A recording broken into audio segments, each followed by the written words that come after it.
Well, that is quite a room sound we got. Oh, is it really loud? Well, Oh. it's not obnoxiously loud, but there's definitely a Let room me sound. mess with my audio because I reinstalled Windows again because there's a new dev. Ah, Let's see. I will. like you're on like a Control. room mic. Oh, am I on the wrong microphone? I think you're on a room mic. Is that it?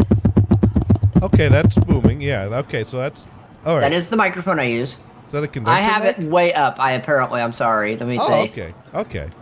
That's all good. I guess what it is it's not noise canceling or gating. Oh, I probably have a fan on. I have a fan on. Just a Oh, second. okay. Well, you know, Let's see what I can do here. Let's see. it'll keep us cool. You know? Oh, yeah, it's been 104 degrees here a couple days, so. So everyone just needs to huddle up around the speakers and get a bit of Mars's fan. That, you know. Oh, God. Yeah. Having a little bit of adult Sound. education on the Play that. pre-roll. Recordings. Microphone. Now you're doing a lot of typing too. Properties. Oh. Better? Worse? Better, I think. Uh-huh. Yeah. Better? Yeah. Yeah. If it's a little loud, just let me know. I can turn it down a little more. No, we're good. We're good. Oh. We want to make sure we hear your voice. Besides, the louder you are, if Brian shows up, the quieter he is compared to you. I mean, do I just turn it all to 100? I'm at 60 now. Oh no! If we could just find a way to remotely mute Brian's, no kidding.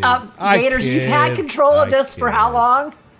I have. Oh, I could mute it. Well, but then he wouldn't show up. And I know there are some people that think that that's an argument to do it, but we like Brian. We do. You know, here's the thing. When we go out to San Francisco and visit, we need someone who can drive that has a car there that could chauffeur us around. So if we exclude Brian from the show, Gators has to rent a car and drive around everywhere. I see. Unless now, Mars, you have 2 parking spots. So in theory, you could acquire a car to park in one of those spots. I had a car. I gave it away. Right. I didn't need. Why did I have it? Why did I need a car? My mom says, "Yeah, I'm dead. Here, have my Jag." And I'm like, "That's nice, sister. You can have my Jag. Enjoy. Have a nice day." Yeah. Okay. Well, no, you should have kept the car and learned to drive it. I know how to drive Gators. I'm not allowed to drive. Oh. Says who? I don't know. It's just a thought. They don't let me drive on the sidewalks anyway, so. Oh. This is why we can't have nice things. I know exactly. No, I get myself a self-driving one soon. Tesla's getting pretty close. There you go. So once Mars gets a self-driving car, then we can mute Brian's mic, and then it doesn't matter if he shoes up or not because we don't need him to chauffeur we us like around. Brian. I'm kidding. Come on. I'm kidding. This is all part of the joke. But that's okay because Mod Pro was the first to join in the chat this week. She beat Dune. Dune is in the house. And meanwhile, on the YouTube side is someone who I'm just going to abbreviate as AB. And I think I know who AB is. But AB is just here for Sir Mars. Who? Oh. Well, I'm not going to read out that screen name. Oh. Someone who's identifying as a boob. Oh. Yeah. Okay. All right, the screen name is AOC's boobs. Who writes in, "I'm here for Sir Mars." Okay. It's about me. I don't care. And then says, "Sir Mars doesn't need to drive. The hookers and blow come to him." Oh, must be Addie. What gave it away? The hookers and blow? No, the problem is you didn't say dead hookers and blow. That's the problem. No, you don't want them. No, that's not. Addie has the live hookers and blow. Dune says hi. Dude says, dude has just let that said person know that he's a number one. what we've done right there. Oh, my goodness. There we go. Dune has given the number one. Oh, Mod Pro says Dune should call in. I don't know. I'm not turning this show into a platform for people to piss off other people. So, moving right along, we should open the show, even though we don't have all our co-hosts here. I don't know if Brian's going to be a no-show or if he's running late or what the deal is. But, well, hopefully he's not in Tampa, Florida right now, so it's fine. Oh, he's no, yeah. I hope not. I'm glad. Again, I picked a good week for my Disney vacation. Yeah, you should not be in Tampa right now or Orlando. I got in and out of there before all the hurricanes started coming through the area, so I timed it perfect this time. And we should start the show. Yeah, we should start the show because once again, it's that time for everyone's favorite internet radio show. Insert title here. The show that changed names so frequently, we just put a placeholder in, and well, it's been that way. How many years have we been doing that for our show name now? We've been doing that a while. 3? Oh, it's got to be longer than that. Maybe. I mean, let's see. We started doing. Well, let's take a look. 2018, we were doing it. 2017, we were doing that. Although briefly we changed the name to Time Out because Dune put us in Time Out. 2016 we were doing this show under that name. Huh? In 2015 we were doing Amateur Hour. So 2016 is when we started doing this show name. Wait. 2016. Are you sure that wasn't Suburban Homeboys at that point? No.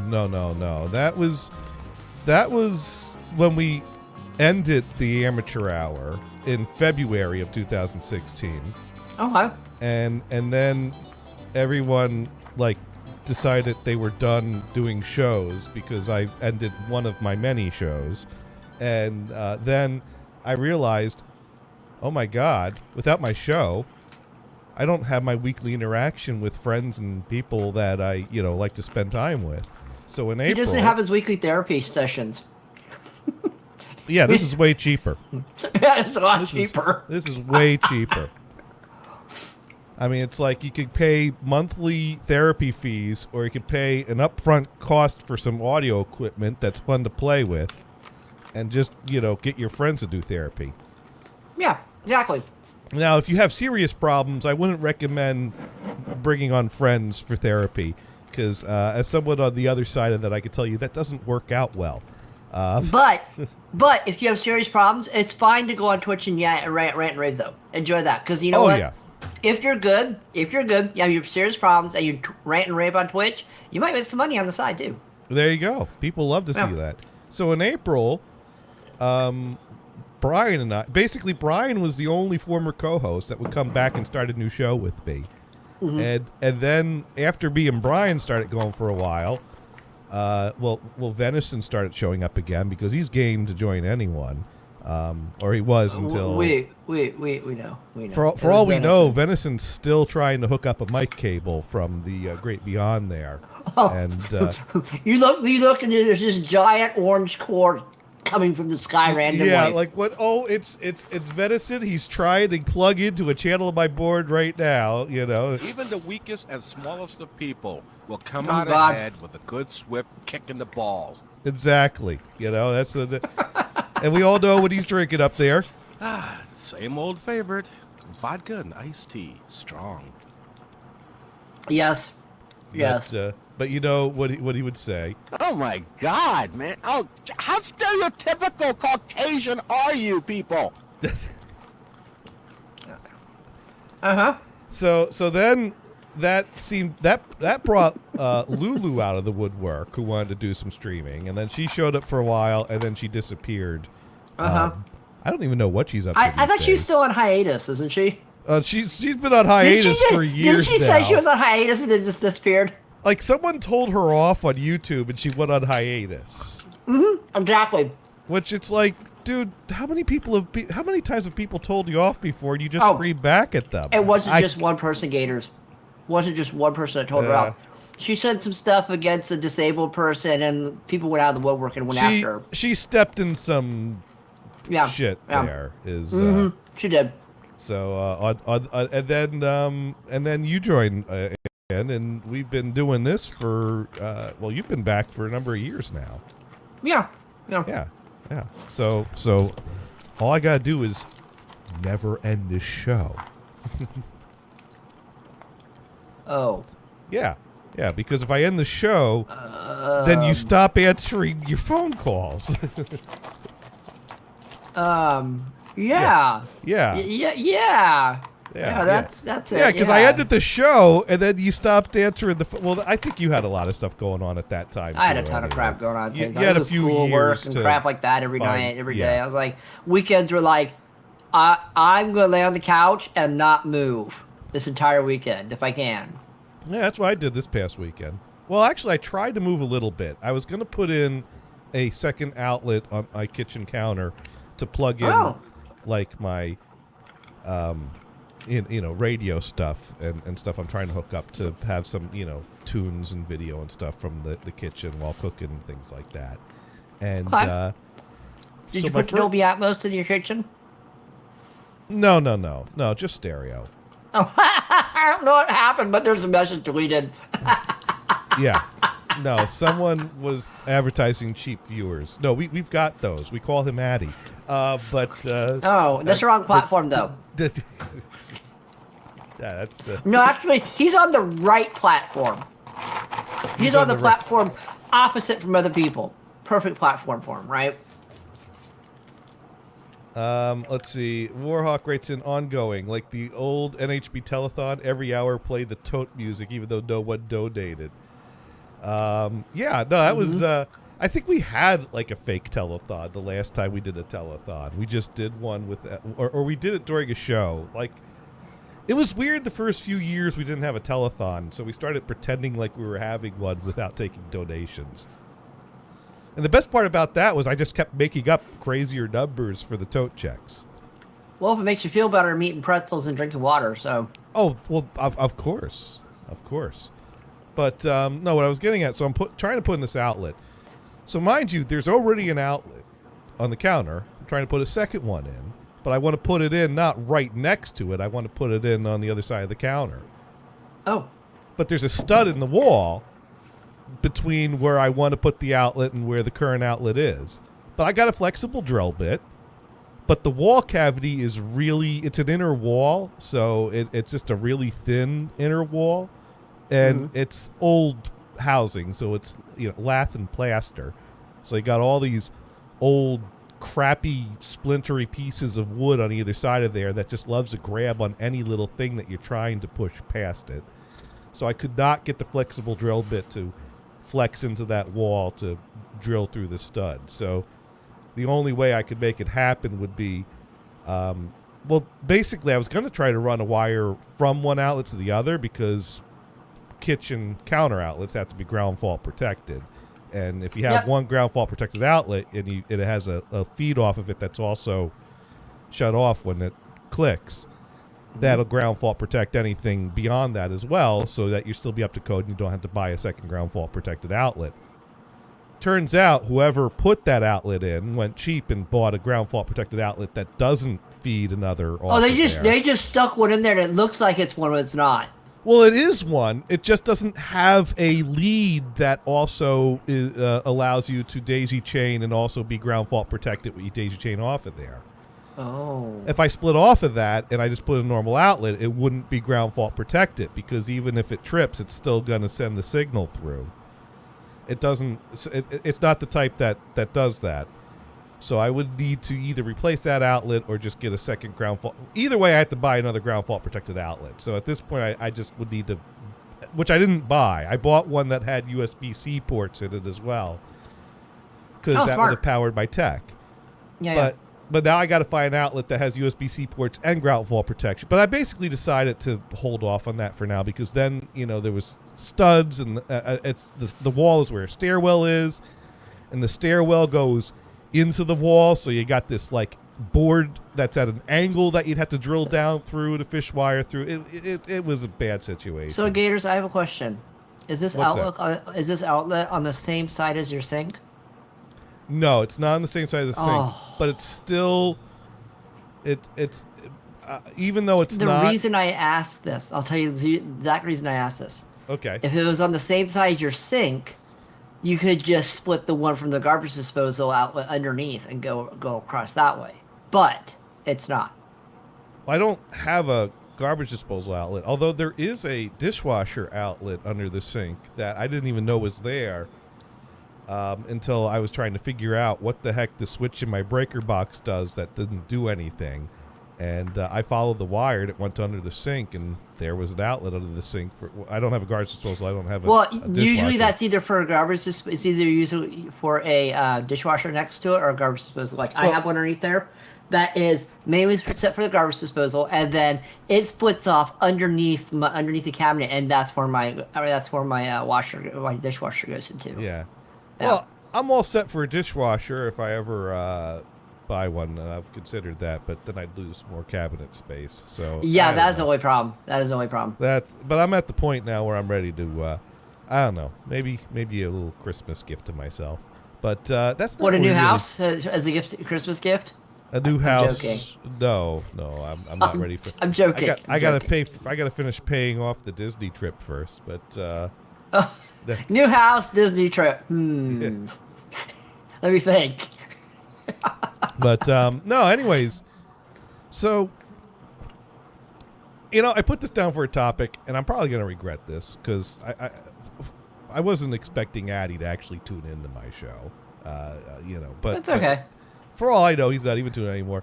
But I gotta say, Addie is a what you call a professional troll, and we all like that. What? Wait. A professional troll on the internet? He keeps True, sending you me- jester. He keeps sending me bills, like because. Oh, he's sending of you a all- bill. Oh, hourly what? bills for trolling because he's a professional troll. So no, I'm kidding. He's not Wow, actually that's sending me great. bills. I should send him bills, and he'd pay them. Are you sure about that? Well, that's one thing we learned about him in the past was that when he was going through the medical issues, and he was receiving bills that were things that the insurance was probably supposed to be covering, he didn't want to deal with the hassle, so he just paid them. Oh. And for a Okay. while, when he wanted to switch from DSL to cable, he was gonna just sign up for cable and keep paying both the bills because he didn't want to deal with canceling the DSL.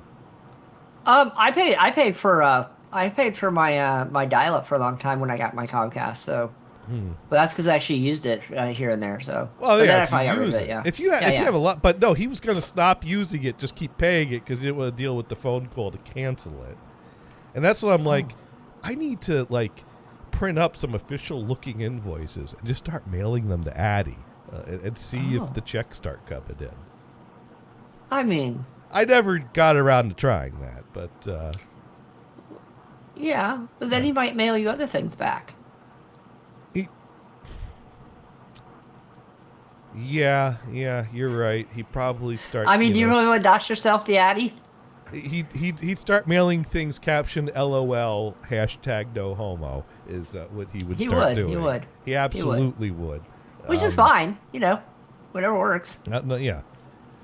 No, I but mean, you'll just have your pen pal from Addy. It's fine. so when he finds a way to troll, he and I gotta give him credit. He didn't troll this one too long. And I don't know how he's better at moving topics these days, but he's Addy's a pretty innocent troll to me. Yeah, I'm not trying to trash talk. Yeah. There have been he's a times pretty innocent troll. He does it in fun. So there have been times that I'm talking maybe just generic ball busting what I consider, and then Addie the next day was like, dude, you just totally trashed me on your show, and it's like, God, am I a monster? So I got to be careful because that's not that's not my goal here. Is to no. Now Dune, on the other hand, Dude's not a troll. What are you talking about? no, Dune on the other hand, when he trash talks Addie, he means it. But Well, but then again, I'm sure it's with. Oh. But no. Anyways, so after the vice presidential debate, the next day, Wait, should I get some coffee out? No, there's no need for coffee because we're not actually going to talk about content of the debate. We're going to talk about hair. Oh. The hair? Hair. Because apparently there are people that are taking issue with, one of the candidates has a beard, and apparently there are people that are suggesting that this means something or that look conveys something. And so... Wait, regular beard or neck beard? Well, that's the thing. I don't even know what exactly it means. But next thing I know, Addie's sending me all kinds of articles of the internet about, that basically beards can somehow convey racism and sexism. And he's like, so are you going to shave your beard? Because if you don't shave your beard, then because society has decided this, which was him trying to flip an argument on me where I was suggesting certain things or things that are decided by society. Is it next month, November, where people don't shave their beards or their mustaches and use the money they saved to donate to cancer and stuff? Well, donating to cancer is completely racist and sexist. Don't you know that? Kidding, of course. Wow. That was harsh, boy. That was harsh. I was just being sarcastic with it. I know. Now, here's the thing I just realized, because he's sending me all these links, and my thought was, like, this was some kind of newfangled thing that he was, like, just getting on a kick on, and everything was just copying everyone's articles. But I went back and pulled up all these links. All these articles date from, like, 2014, 2016. So, like, this isn't even relevant to today or the candidate that has a beard today. Oh. This has nothing to do with anything of current. It's fine. It's just Daddy being a troll. It was just him being a troll. So I was getting ready to like talk about like, is this a real issue or something? And I pull it up and I'm like, no, it's not. It was something that people were talking about in 2014. But apparently someone made some kind of comment relating to Vance's beard and why that matters. But I think it's bullshit, and I think that's something we can all agree on. It's like people decide to cut their hair, they decide to grow their hair. That doesn't mean anything. But whatever. I'm kind of sad that Addie didn't circle back around and bring the topic back up, because I was ready to say, if he brought it back up, like, we'll tell you what, maybe I should just shave the beard and stick with the mustache. I think I'll go with the Ron Mail look. Oh. Addie, did you hear he just gave you an open invitation? Just if oh you're no, I've already listening. told the joke now, so I can't use it again. Yeah. Well, you can. You can always use it again. I can. No, I can't. I've told it. It's done. Mod Pro says if Addie comes by, she'll handle it. Oh no. He's welcome to come in here. Let him present a reason to ban him before you do that. Oh. All you gotta do is wait about 2 or 3 minutes. And, Yeah. No, but yeah, no. I was thinking maybe if I were gonna change the facial hair look, maybe to follow along with Addie's suggestion, I just go with the nice simple stash. The old Ron Mail look. That's him up on the screen. He's on the right of the 2 guys there on the album cover. I've just brought the image of there. I think that's a nice, tasteful mustache, don't you? Okay. Yeah. What about the beard from the guy from the ZZ Top beard? He got a pretty good beard, right? My brother's got a beard kind of like that going these days. Either that or wasn't there a guy from Bare Naked Ladies that had a really big long beard too? I just can't seem to. I like trimming it. It gets to a certain point, and I like to trim. And there have been times where I've thought about maybe just letting it grow and not trim it and get the long beard going. I don't think. I'm not a beard person, but Well, the problem with that at this point is that I use a CPAP machine at night, and I'm a mouth breather, so I got to have one of those mouth masks. And the beard makes it more difficult for me to get a good seal on the mask. Oh, I see.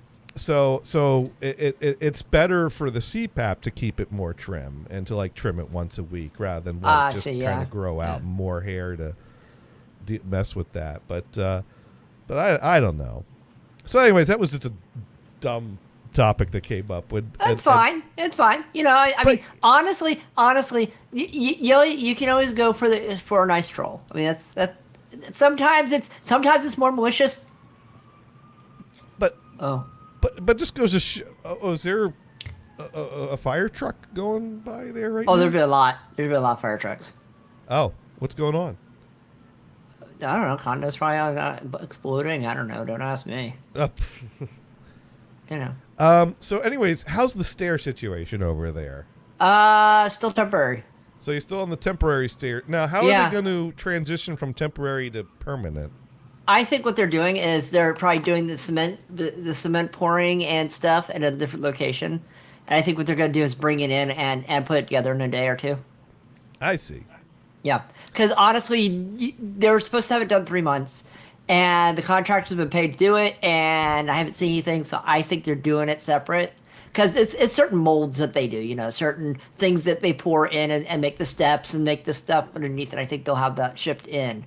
That's why it costs like $26,000 to do or something like that. Right, and you're not paying a dime of that. I'm not paying a penny of that sucker. What are you talking about? HOA's fitting that bill. Wow, just about the only thing that an HOA is good for, then, I guess. You know what? I'll take it. I'm not turning it down. If they're fitting the bill for that, go for it. I got to tell you. Go ahead. As a little small antenna I have on my deck they yelled at me about. But whatever. It's what it is. Well, I got to tell you, you know, it's YouTube algorithms. You click on one thing, and the next thing you know, YouTube thinks that that's all you want to watch. I watched a small clip of Neil deGrasse Tyson having a discussion with Ben Shapiro, and now YouTube is just throwing Ben Shapiro clips all in my algorithm, and it's like, dude, you got the wrong guy. I mean, I've had stuff like that happen before, and that's annoying because it's like one little thing, and you're like, oh, why am I getting all this stuff compared to it? That's fine, but then I'm like, well, I guess I could clear out my cache and my last search history, and I'm like, but I don't want to do all that because there's so much I've gone through and looked, you know. Right. It's not worth it. It's like, is there some way I could do a, take back this click and keep the algorithm even? Because I don't if I can delete 5 clicks before. I don't necessarily want to block anything Ben Shapiro from coming up on my feed, but I don't need 20 different Ben Shapiro related things when I'm scrolling through. It's like, no. Yeah. You got the wrong idea from that one little clip I watched. Yeah. I watch a lot of VTubers. About 98% of my Twitch is VTubers, virtual YouTubers, and I watch them on YouTube as well. But the thing is, YouTube is very odd for me. It's virtual YouTubers. It's a lot of car stuff, a lot of other like electronic stuff. I watch one VTuber. And then next thing I got like 30 furry things. And I'm like, I don't want that. No. So I had to clear my cache out and said, I don't want that. That is not what I want to look at. Well, what's kind of funny is, so I have like 3 or 4 different YouTube channels under my account. And I mean, I got the Johnny Gators one. I got the Quadcast. I got the one that I set up for... insert title here. Which I never used. I used it like a little bit, and then I just went back to using the Johnny Gators channel because the Johnny Gators channel still has more subscribers than that one ever had. So I just post them there. And then I have the Friday Night Videos channel that I started up, which right now the Friday Night Videos channel, in less than a year of existing, in a few months of existing, has no, it was showing me before. It has 1,600 subscribers. I have a feeling that channel's demonetized, right? None of my channels are monetized. I don't. Insert title here should be monetized. We don't do anything wrong. Oh, I play music from time to time in the opening. And I mean, I guess your background. openings, yeah. Yeah, I'd have to be really strict about what I use for things. Yeah. But if it's funny to play a song while Brian's talking about something, I'll play the song. So That makes sense, yeah. no, I'm not doing this for money. But in all the years I've had the Johnny Gators channel, I've only gotten 676 subscribers. Whereas in a few months of putting up Friday Night Video episodes, I've gotten 1,600. So That's decent. 1,600 is decent. And the ITH channel has 8 subscribers. Oh. And then there was the Computer Bar channel. But the thing is that the only thing that's useful about keeping these What about the marriage counseling? that was Is done that part of the other one? well, that was done on the Johnny Gators channel, I think. Oh, okay. And to Twitch. Mind you, I still have my Twitch logo is still the marriage counseling logo. Okay. Which I'm keeping because Yeah, it's a you cute should. logo. Yeah. Yeah, you should. Yeah. So, but the thing is each of those channels, I could just switch to that and have a different algorithm. So, the Johnny Gators algorithm is my normal one. But at some point that got consumed with Mr. Ballin because, I watched one. It was kind of interesting. I watched 5 more. They're kind of interesting. Next thing I know, I'm just binging the channel. I've done that too. Somehow the ITH is my more spiritual algorithm feed. I seem to get all the, priests with YouTube channel recommendations on that one. And for a while, the Friday Night Videos algorithm was showing me basically people reading Reddit posts about HOA horror stories. So I've seen a couple of those Reddits. They're not my favorite. But now that's been replaced with clips of Ben Shapiro and maybe a little bit of mind you, it was Neil deGrasse Tyson and Ben Shapiro. Do they fill my thing with Neil deGrasse Tyson things? Not as many as the Ben Shapiros, but I wish What I wish YouTube would let me do. I pay for premium. I pay for YouTube Premium because I don't like commercials, number one. And that was part of the thing. The other two is I stop a video and watch other crap and come back and that video is still where I stopped it. That's a nice feature too. I love the cache feature like that. Awesome. I probably will not stop it. But the problem is when you set up an account to do premium, I wish it would let you do profiles because I always had a different profile in my bedroom than I did in my living room because I want to watch different things when I'm going to sleep than I do in my living room when I do other things. But it won't let you do different profiles under the same account, unfortunately. So when you have premium, it only attaches to one of your channels? What if you pay? It's that email address you sign up with, basically. Oh, I see. Because each of my actually, I think all of you can have multiple channels under the same email address because all of my channels are under JohnnyGators@gmail.com. Which means that doesn't even count the algorithm I have. Well, it's the login. That's the thing, the login. So I didn't know if there were other. I don't think there's any way to put different profiles underneath that login. Well, there is because you can have multiple channels under the same login, but that's not intuitive because the reason why you would create a channel is to separate out content and to create as content creation.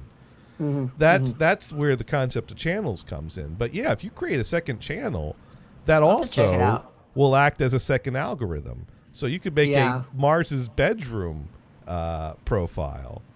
I've gotten used to it. It's just channel. You like I go to my living room to watch something. I'm like, no, this is stuff I watch for bed, so I'm not watching this. But that's exciting. There's a new episode of this coming out, and I'll watch it tonight or something. Because I'm an odd person and I watch a lot of Funko Pop stuff when I'm going to bed. I don't know why. I don't know. It used to be magnet fishing and that's disappeared in my feed. I don't know where it went. Oh, that's great when they find a grenade and then they got to call the safety people out there and they know them by name at this point. We found another one here. Yeah. Yeah, and then they find weapons. One time they find safes. Sometimes there's a guy in North Carolina that found a safe, and they wanted to open it up, and they couldn't figure out how to open it up, or I don't know. There's some really good ones. There's some pretty good ones. I love magnet fishing. Yeah, I love to do it myself. I watched a few of those, but then somehow that worked its way out of my algorithm. And then I watched metal detecting, but the guy. Oh, well, that's a lot of Jaws. Sorry, I was too close. Oh. Actually, that wasn't that much. Actually, I don't pay for JAWS. That's a free screen reader. I just have stolen the speech synthesizer used for it. Oh, Yeah. it's all good. Yeah. Free is better than paid. Yeah. I agree. No, I watched that. I watched a lot of metal detecting, but the guy I like has become Christian. Has started doing all his Christian stuff on his channel, so I kind of stopped that one. It's a shame. Some things disappear. Some things don't come back. Some people are, whatever. It's kind of weird how you can stumble onto something. Like, Yeah. For a while, I was looking at, what Bruce Blackman would post clips to YouTube. And so that would get Starbuck in your in the algorithm. And next thing I know, there's a clip of this guy that plays drums in the parking lot of a car dealership to different oldies songs. And Why didn't Venison do that? He could have made some money about that. I don't think he made much money doing that. How much does someone drumming in the parking lot make car sales go up? Has anyone ever said, well, I was on the fence about it, but this guy in the parking lot was just killing it with the drums? Think of it this way. I could see someone in a parking lot with some bongo drums, with some music in the background, bombing to, hitting for some bongo drums or something, and making some money on the side. Maybe a Twitch stream on the side. I'd watch that. Let's see if I can find it again. Let's see if I can find that Yeah. clip. Oh, here it is. Here it is. The channel's just dude, called Michael. That's pretty good. Yeah. I'll pay him $1. And he sings along sometimes. Although it's a very weird topic for a YouTube channel. Just clips of you playing drums to songs in the parking lot of a dealership. And how many subscribers does he have? 313, See? There you go. That's not bad. which is more than the channel got. So Yeah. there he is. He's in a parking spot between a few next to a van. Doing little YouTube finds here. Yeah. This microphone's getting the wind some. Oh, you like mine? Sorry. No, his. Because I think someone's shooting. Oh. The windstorm there. How you doing today? I play the radio on certain stations. The certain bells I hear like mine. But his channel got a bit weird because then it's like, well, what else does he have in his channel? So I click on here to take a look. And here he's playing some Moody Blues. That's not bad. Do that. But if we look at all his videos, at some point they go to, like, I don't know what they are. I couldn't make much sense of them. Let's see. I can see clearly now music, data, images, time, and verifications. Oh. I don't know what this is supposed to be. Well, it's playing. I can see clearly now while going through some slides of different images. Okay. Human Maybe he decided to be a Aquila variety profile. streamer. It's fine. So yeah, at some point it's like these nonsense videos start coming the up. With, Temple Institute trip I did November 7th, 8th, 9th, 10th, 11th. Huh. I have That's how the pictures Illuminati of communicate. Thanks, Ox64. So I'm like, is this some conspiracy theory stuff? My phone shows Is me this guy going there, that drums in the coming parking back. lot not quite all there? Well, maybe, Martin found it maybe in not. 2019. Oh, But he can play some good drums. So yeah, yeah. Hey, I don't look down on people's lives. I let them do what they're gonna do. If they're gonna play some cool drums, I get to impress. Go for it. For all I know, he had something really creative there that I'm just too stupid to get. But I don't. But it's like, and then the video stopped. So it's like there was this guy. He played drums in the parking lot. Then he posted these weird things that looked Illuminati related, and then he disappeared.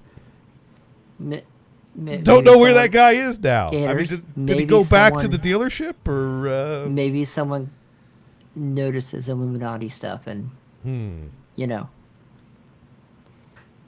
Don't know. Yeah. Maybe they found him. Uh-oh. Well, let's hope they don't find us. It's okay. It's okay. They know where you live, not me. It's your channel. It's, yeah. It's fine. It's fine. I'm sure it's fine. Yeah, it's fine. It's fine. Just ask If Sparky all fails, Toaster. if all He'll fails, draw they you- come visit you. If they come visit you, say, "Well, before you take me, can you help me move this outlet to another over here? Thank you." And you just help me run some wires in my wall. Yeah, I you just mind need me to- run some wires, and then we can just Well- go. It's all good. And I didn't even get to the next outlet I want to put. I need to put an outlet for the well, Do you have enough power in that one area for all those outlets? no, the other outlet. These are all going on different circuits. Oh, okay, different circuits, that's Everything's good. distributed quite fine in this house, but no. Well, I got to put an outlet for the automatic litter box because we noticed that we have just like these standard pellet litter boxes that work fine for the cats. We have 3 of them because I say you should have enough for the number of cats plus 1. And what we noticed was, Who's the +1? basically, if you have 2 cats, you should have 3 litter boxes. If you have 3 cats, you should have 4 litter boxes, and so What if you have 1 cat? you should have 2 litter boxes. Well, you could probably get away with just 1 for 1 cat, but the idea of having 1 extra litter box is that way if there's some kind of a path issue or territory, you have an extra one that's around. It's just a good idea to have when you have multiple cats to have 1 more litter box than the number of cats you have. That's the Okay. standard. Okay. Is that a hard rule? Does everyone do that? Probably not. But in fact, we're going to probably not do that because what we've noticed is when we were getting ready to have trips or long weekends away, but we're not so long that we needed to hire a cat sitter, we thought, well, it's not nice to leave the litter boxes unscooped for a long weekend. So that's when I bought this like automatic scooping thing that you buy a preloaded tray that has like the tray of the kitty litter. You take the plastic off, you put it underneath the scoopy thing, and basically it senses when the cat's been in it, and then when the cat leaves, there's a timer that goes and automatically triggers this like metal wire thing to come through and scoop towards this compartment that hides under a part of the frame. And whenever we set that up, the cats are like, oh boy, a new place to pee, let's do that right away. Like as soon as you set up a new litter box, the cats are going to check that out and claim it. And we found that the cats like the automatic litter box so much that we set it up one long weekend, and we came back, the 3 normal litter boxes were all empty and dry. They only used the automatic litter box. So Oh, we're like, nice. so we're like, these 2 cats have proven that they can share a single litter box and never have a problem.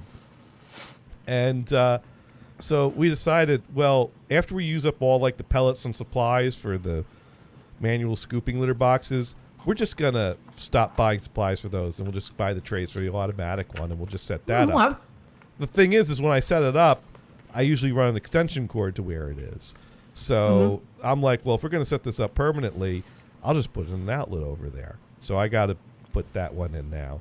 Of course, that's under a wall that also has a beam underneath it. So I got to diagonally drill into that, up into that wall. But it shouldn't be too bad because that's going to be an outlet that's going to be close to the floor. So I'm already going to be pretty close to where I need to be.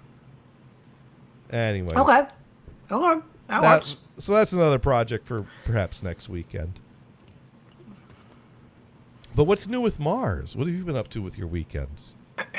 Oh, this weekend I was supposed to send some stuff for my retirement over to a bank for an IRA. That was fun. That didn't happen. Stuff happened, so that didn't happen. Then I was supposed to go out with a friend, and he said, "Yeah, I'm sick as a dog, so I ain't going out." I'm like, "Oh well, that didn't happen." So I sat on my butt all weekend. Yeah. It's also 104 degrees the last 2 days, so there was also that too. And Brian did write back that, "Whoops, I'm busy today. Sorry." What do you mean, whoops?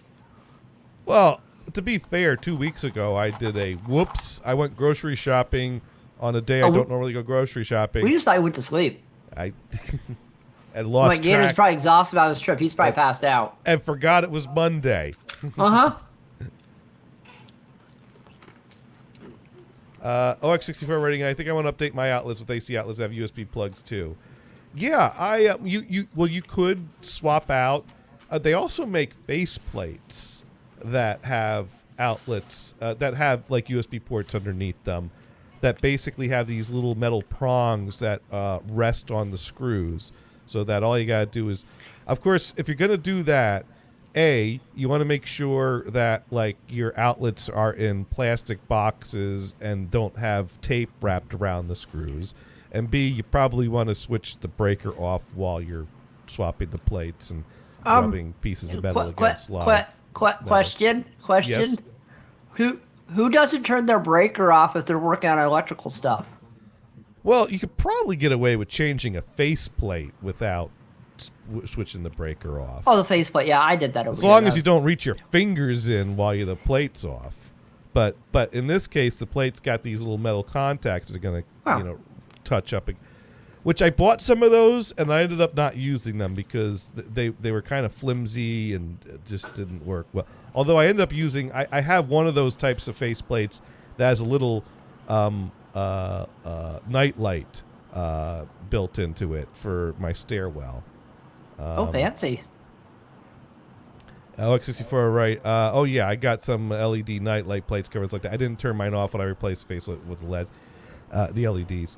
I mean, you probably could get away. I would turn it off just because if you don't make that contact right away, you might do a little bit of like, rubbing and sparks. I don't know.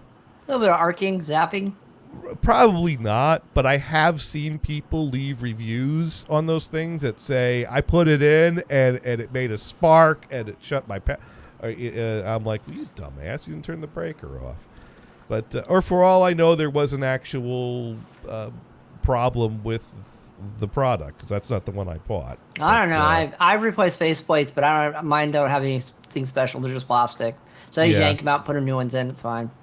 Because I'll randomly crack them here and there. I mean, you get the cheapos, they last about 5 years and they crack in half. And you're like, okay, we'll replace that and do that, But having them right in the outlets is obviously going to look nicer. That's nice. And be That's nicer. nice. But I think those outlets could be, let's see, how much are the ones I buy, which I'll probably just use somewhere else now. Probably $15-$20 per one, right? Right. Yeah, they were in that range. I mean, that's the thing. You can just get a standard outlet without any extra ports. Just a standard outlet is like under $2, whereas getting those fancy outlets with the things in them.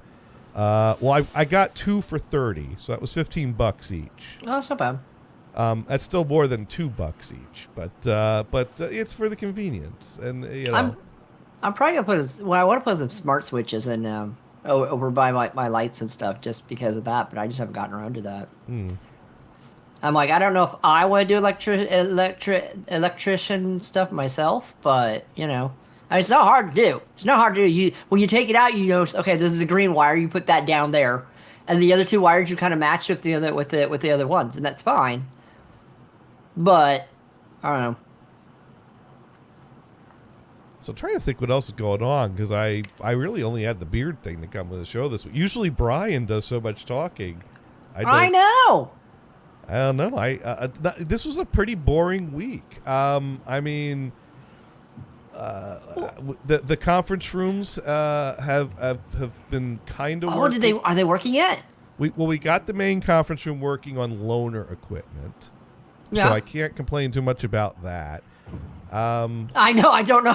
I'm sorry. I'm sorry about that. But OX64 says I don't interrupt enough. Sir Mars doesn't know how to interrupt it. No. Sir Mars is. Well, then again, it's good to have different kinds of co-hosts. I wouldn't want 2 Brians. Oh. I suppose would be. If I could if I could just find a half Brian, that might. Nah, I kid. We like Brian. I did develop some film this weekend, though. Oh, you did? Yeah, I did. What kind? Just a regular? Or? It was a movie, a Super 8 movie. But this Alright. was, I developed 2 roles. The role of expired film came out completely blank, which it's been a while since I've had a complete failure of an expired role. So I guess I was due for one of those, which was too bad. Because I shot this movie. We were at my aunt and uncle, cousin's beach house. My cousin Kenny had the deep fryer in the backyard over a burner. He was. Oh wait, did you throw frozen turkey in the deep fryer? No, he was making potato chips. He was slicing up the potatoes, and throwing them in there, and then scooping them out with the basket. He was grilling the burgers, having a nice cookout, all hanging out in the backyard. And I shot some nice film of us hanging out, drinking, the burgers, the potato chips, the deep frying. Did you throw your burger in the deep fryer to see what it would do? No, I didn't. I didn't want to mess with. Kenny knew what he was doing. You don't get in someone's way when they're cooking, you know. Oh, I do that. I don't do that when other people smoke. Like I've had smoked turkey for the last 4 years, and it's amazing. But I don't know how to do it. So Yeah. deep fry, I probably want to look. So can I throw some crap in there? I want to see what it does. That's what I do. But I developed the film and it just came out completely blank. So I don't know. I normally something comes out, but the other role I developed was a role that I shot when we because my brother had this I guess it was supposed to be a bachelorette weekend, but then it turned into both my brother and his now wife ended up going together. And she invited her sister, and Greg invited our 2 sisters, and then she also invited her uncle, and so then I realized, wait, Greg, you invited both the sisters, but you didn't invite all the siblings? All 3 of you are going without me? And they were like, they didn't even really think about it, and I was like, Oh, that's so screwed up. So next thing I knew, I had an invite. And so I brought the camera. Cape? Was that the week you were going to the Cape? Is that when you said it was? Yeah, the Cape. Well, not the Cape. Cape May. Okay. Cape May, New Jersey. The Cape is Massachusetts. Cape May is New Jersey. That's where we got that coconut watermelon candy. Ew, that's right. That's disgusting. Have you finished it yet? It is finished, but again, the thing I liked about it was something that I could eat one piece of it. It wasn't awful, but I didn't want another piece after that. And there's no other candy that's like that you could eat just one piece. So that was I thought that was something circus good. Peanuts. You eat one and say that's disgusting. Why did I eat that? And you walk on. Well, yeah, but the circus peanuts doesn't have me coming back for another one later. The watermelon coconut thing, I can kind of have one here and there. Whereas the circus peanuts are just good for chucking. The best part of that people in the candy back of their gators head. is you said it's gone. That's the best part. It is gone. It is. But anyways, so I shot the role while I was there at Cape May, and it was fresh, new film, so pretty straightforward. Except that my vintage camera overexposed the outdoor shots a bit, and I didn't use a camera light on the indoor shots, so they're a little grainy. But they still came out much better than I would expect non-lit indoor shots to come out. So I'm finding out that I can get away with getting some viewable footage indoors without blinding everyone. But now is that because it was probably newer film, or was it because it is higher speed film. It's 160. Oh no, it's 100. It's 100. Which is high speed for movie or for Super 8 movie. Well, there's higher speeds, but that's the only reversal that you can get, though, is 100D. So there's my cousin with his Let's Fucking Go t-shirt, his favorite t-shirt. And he's got it on now, and he's doing a little showing off. And then we went in the backyard. They had a giant Jenga set at the Airbnb we were at. And yeah, I'm a little. Those are always fun. I'm a little disappointed that the outdoor shots came out a little overexposed, especially since it's daylight balanced film. But I guess the vintage camera is more suited to a slower film like Kodachrome 40. No, which one was this? Was this the vintage camera? Was this the one that you bought by yourself, or was this the family one? No, this is I don't this is the one that's identical to the family one, but that I bought off of eBay. So it has a working light meter.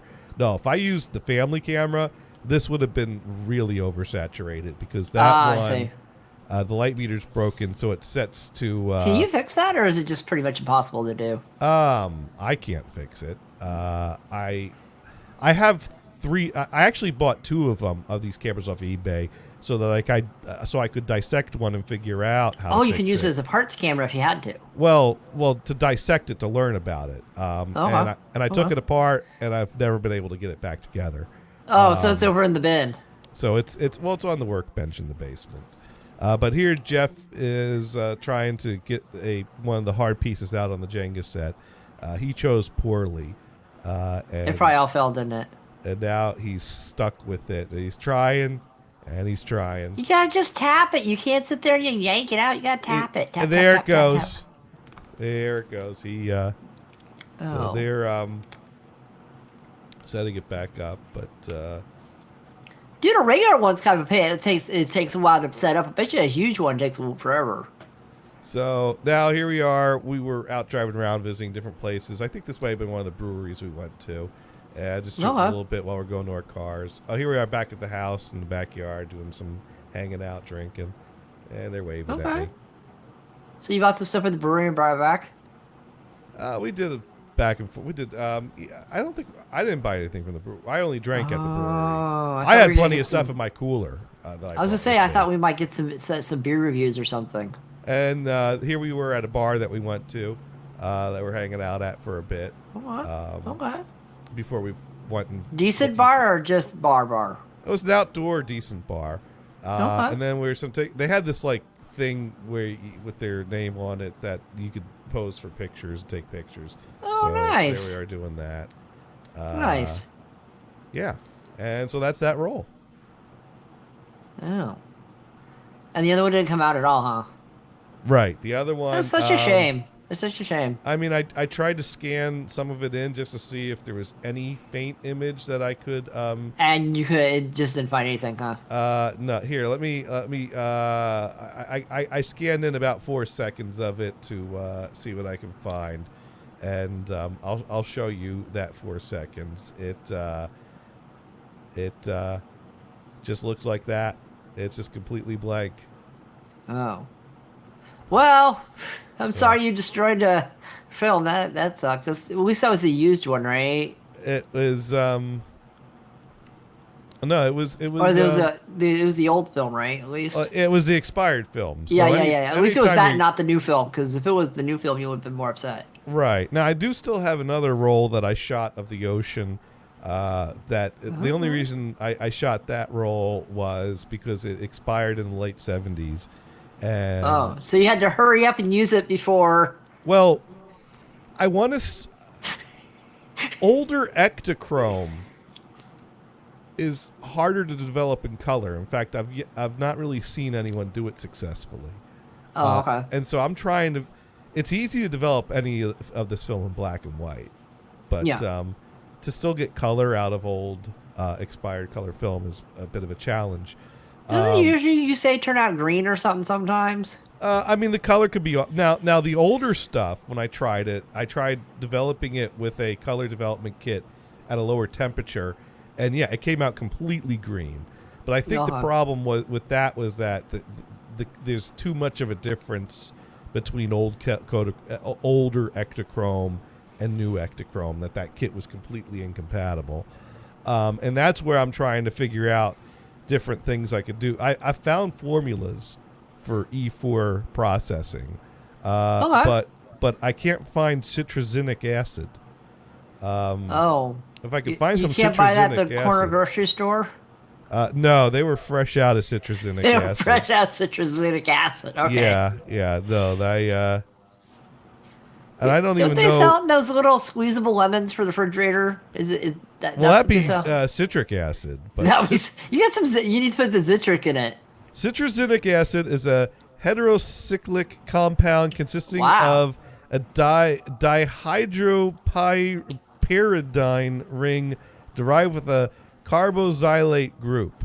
The yellow solid exists as multiple tautomers, and it frequently forms dimers. So it either develops your film or it's a breakfast cereal. I don't know. Let's see. Citrusinic acid can be prepared creating a solution of citric acid and toluenesulfonic acid, which forms a 1,3 diester. That solution, when added to a heated ammonia solution, results in citrusinic acid. Now, could you buy the separate parts and put it together instead of buying it all in one? I've not found anyone selling citrusinic acid. Well, I know, but you said there was 3 different parts. There was the citric acid, the zena whatever, and the other one, right? Right, but so could you find the other parts to it and mix it yourself? I suppose I could, but that sounds a little bit more than I want to do. Because some goggles and some gloves, you'll be fine, right? Let's see. I'd rather just find someone selling citrusinic acid. Well, ideally, yes. But here we go. I could buy 74 grams of it for. I could buy 25 grams for $74. Does that do like 2 seconds of film or? Well, a gram is very much. Well, 25 grams would. Let me see. I gotta find my formulas again. Ooh, we're doing math, guys. I hope you're taking notes. So yeah, let me pull up my film developing. There's gonna be a pop quiz at the end of the show. Let's see. Patrick Dingen. How to compound simplified color processing for idiots. No, formulas. Oh, that would be the one I'm reading. Excuse me. No, these is not for idiots. You get yourself in a lot of trouble if you don't know what you're doing here. Okay. Oh, so I should just mix it up in my bathtub and go?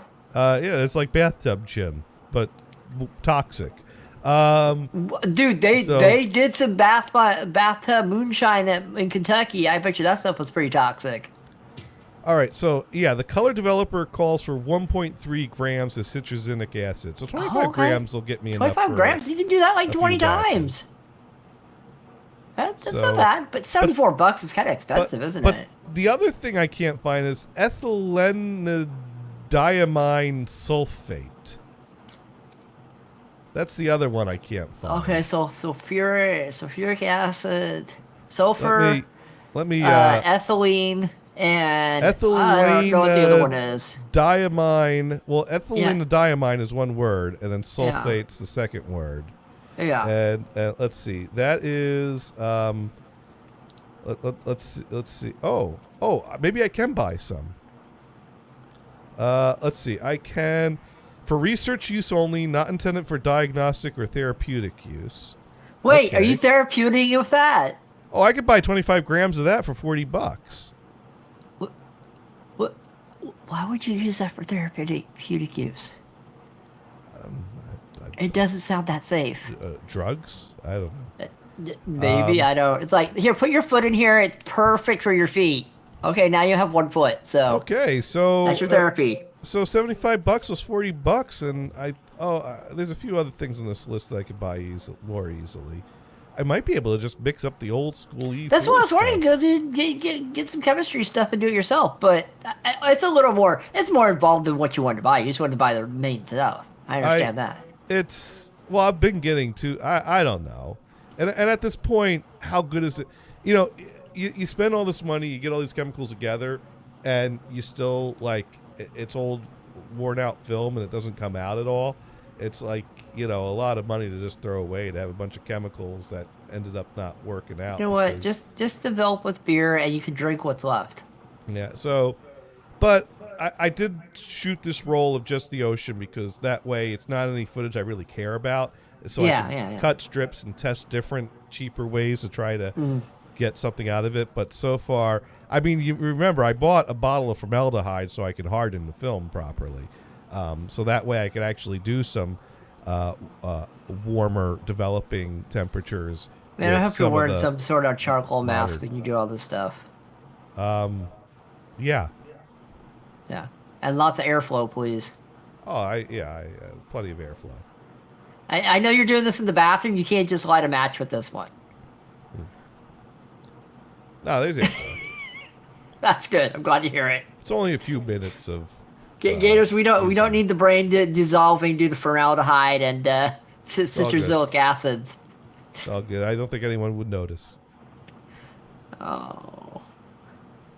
Well, maybe they would. Maybe they would. I don't know. Yeah. No, that's good. That's great. You know, sounds like you're in for. Well, do you have footage you're going to do with that, or just use it on the test strips if you make it? I mean, this is just to see if I could, because if I can successfully color process older Ektachrome, then I would buy more of it when it shows up on eBay. But if I can't get anything good out of this stuff, then I'll probably just avoid it going forward. How do you get rid of that stuff, though, if you have to get rid of it?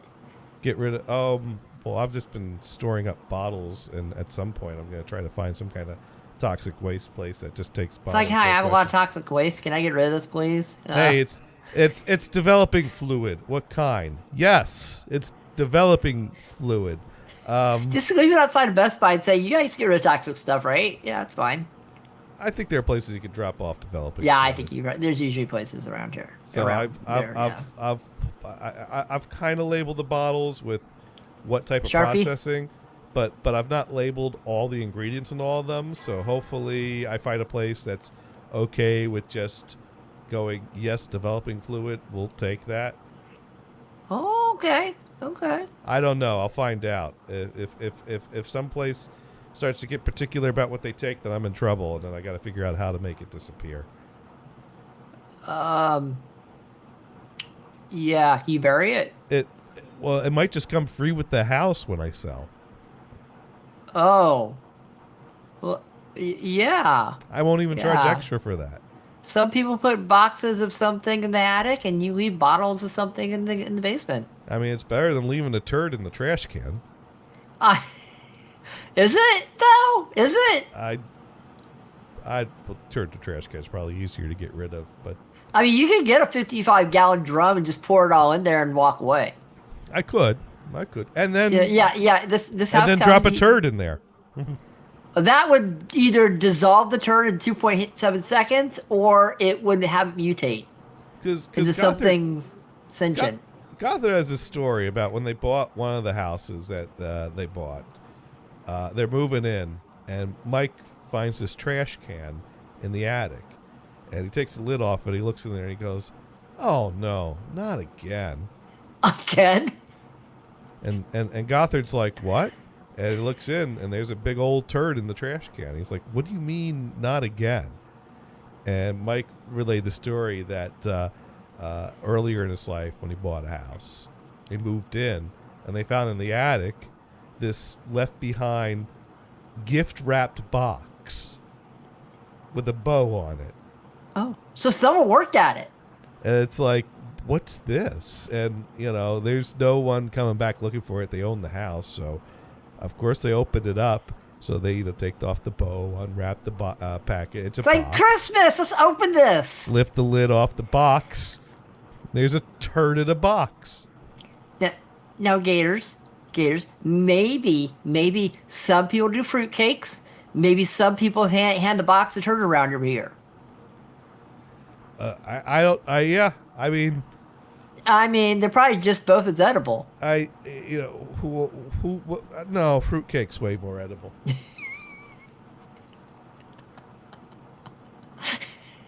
I don't know. That's probably solidified by now.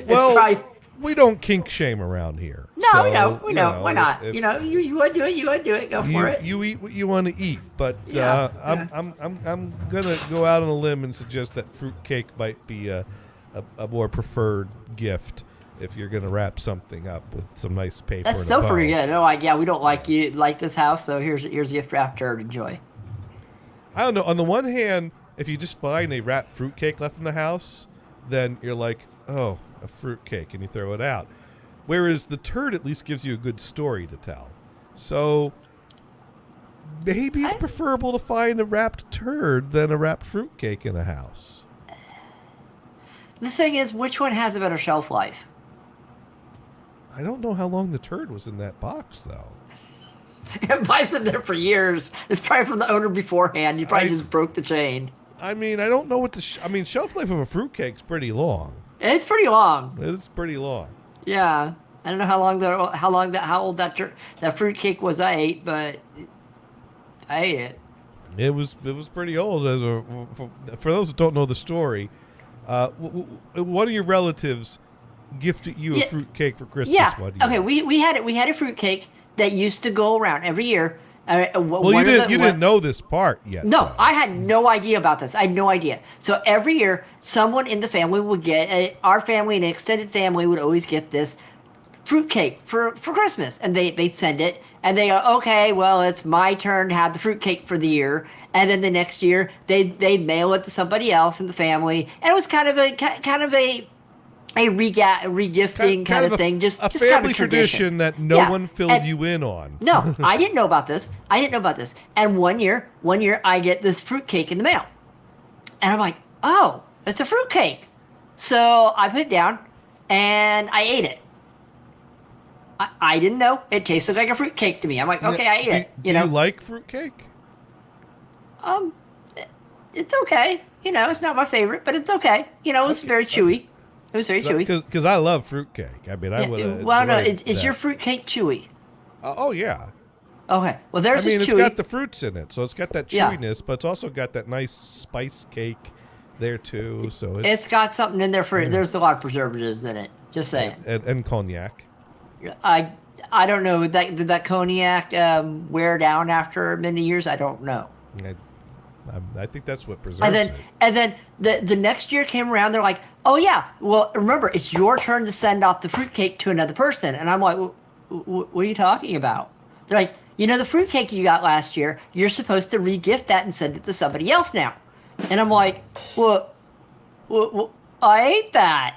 And they're like, you ate it? I'm like, yeah. They're like, you know how old that was? And I'm like, no. I think it had been passed around for like 15, 20 years. It was pretty old apparently. I didn't know about it. I had no idea. But Yeah. it was good. You know what? I was living on $20 a month for food. Fruitcake was delicious. You get food in the mail, and you're like, yes. So did anyone restart the tradition with a new fruitcake? No, we did not. Oh, We well did now not. well, that's because the ball's still in your court. So A ball's still in my court. I should send a random fruitcake to somebody, huh? you need to make a fruitcake and send it to a family Well, member. if I just now. buy a fruitcake on Amazon and have it sent to somebody, Oh no! You got to make this. that will probably turn out poorly, sir. No one's gonna eat it. Are you sure? Well, I did. well, that's their problem. Oh, There are plenty of recipes online. I'll just look for like one that will not expire. I don't know. You got to mix up all the fruits and soak it in the alcohol and let it sit for a few nights, and then you mix up the batter and mix the fruits in with the batter. And So you had cognac and not vodka, right? Or 151, right? Cognac or bourbon or. So not 151. I mean, I guess you could, but usually it's a bourbon or a whiskey. Okay, a bourbon? or something Okay. like that. Yeah. Okay. Yeah. Okay. Yeah. Well. Oh, the there But you I go. make- Mod Pro said to give fruitcake to Dune. oh, there you go. You can send it to Dune.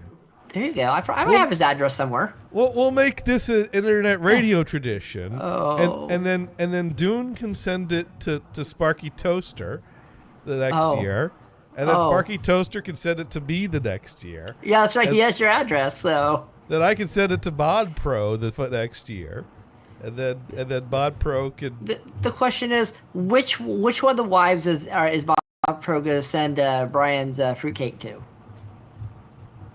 Oh, that fruitcake's gonna have to go to Singapore, isn't it? Oh. But Mod Pro can send it to, just send it to Brian's Asian wife, Singapore Road, Singapore. Road. There you go. Oh dear. And then we'll never see it again. No. Well, This could if be I'm fun. making it, you may not want to see it. Yeah. I might have to make a fruitcake to start this tradition. Oh no. I might have to do this now. Have you ever sent fruitcakes to your family? Yeah, I bring them to my. I make a batch every year. Because I make the little cupcake fruitcake. My grandmother had picked up a recipe, and it was an article with a recipe, and the point of the article was that you don't have to make just a traditional fruitcake, but that you can make it in different sizes to make little gifts to give different people. And it had different suggestions. And one of the suggestions it had was to make them like little cupcakes. And so my grandmother started doing that because they worked really nicely on like the cookie platters that you'd serve with dessert after a Christmas meal or New Year's meal, or, because usually you have. My grandmother usually had multiple meals during the holidays because she would, wherever she was going for Christmas, she'd bring a plate of cookies and stuff. And then she'd always have us over and my cousins over to do stockings at her house at some point during the week after Christmas. So there was always a meal there, which was also going to have dessert and Christmas cookies and whatever. So she'd make a bunch of. So she made a batch of these fruitcakes every year to put on the dessert plates through the holiday season, along Did they all with Christmas disappear? cookies. Or did she have leftovers? I think they just. My dad liked them. People, my uncle likes them. I like them. So at least 3 people were eating them. So I picked up the recipe and started making them when I moved back to the East Coast. And my dad really liked that because he missed having those around. And so every year I make them. And I don't go to Jersey for Christmas every year, though. So the years I go to Jersey for Christmas... Yeah, aren't you guys doing half-half now? Right. So the years I go there for Christmas, I'll bring the fruitcakes with me when I go down there for Christmas.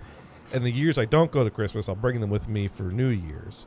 And, whatever's left over, I just let my dad keep. Well, last time I went there for New Year's. Fruitcake's a multi-holiday dessert. Yeah. Uh-huh. Yeah. Well, the holiday season. True. I mean, New Year's, you're still eating leftover Christmas cookies. So. Gators. Yeah. I do have a question for you. What's that? Do you have your pumpkins yet? They've started selling the pumpkins at the grocery store, and I'm like, it's too soon. I'm Is not it, going to though? need them You know till it- November. Well, I'm going to buy them this week. This week I'm buying like 3 or 4 of these pumpkins because I'm going to want to make. How long do they last frozen? Or do you freeze them or do you leave them in the fridge? I think I'm just going to put them in the cupboard because I'm not going to cut them open. Pumpkins last a while just around. I don't know. The ones that you stick outside sometimes turn to mush. Right, but that's because they're usually carved. Oh, that's true. I think if you don't carve them, they'll last a while. I'll Google And those it. aren't pie pumpkins. Those are big ass pumpkins that don't taste quite right. Right. So I'll Google it, but I think if I keep the sugar pumpkins just in my pantry area, they should be good for a month or 2, because I'm gonna want to. Well, so I'm doing Thanksgiving at the lake house again this year because my aunt did make sure to remind us all that we're all coming to her house for Thanksgiving, and she was she must have been feeling really good when she said that because I think some years she's like, because it's a lot of work to host for Thanksgiving. Oh, it is. With family, it is. It is. So I think she's got a love-hate thing with it. Yeah, I think most family do. You just got to share along and go through it. Because my aunt actually stopped it for a few years. Because one year she said, okay, I can't do this next year. I'm just not. And I kind of said, well, we don't have to come up to the lake. I'll come down to your house in New Jersey if that's easier for you. Or if you don't want to, that's fine. My dad hosts. I can go there. So there was one year that she didn't host. She's like, I just can't do it this year. I'm not hosting. So me, my siblings, we all went to my dad's house for Thanksgiving.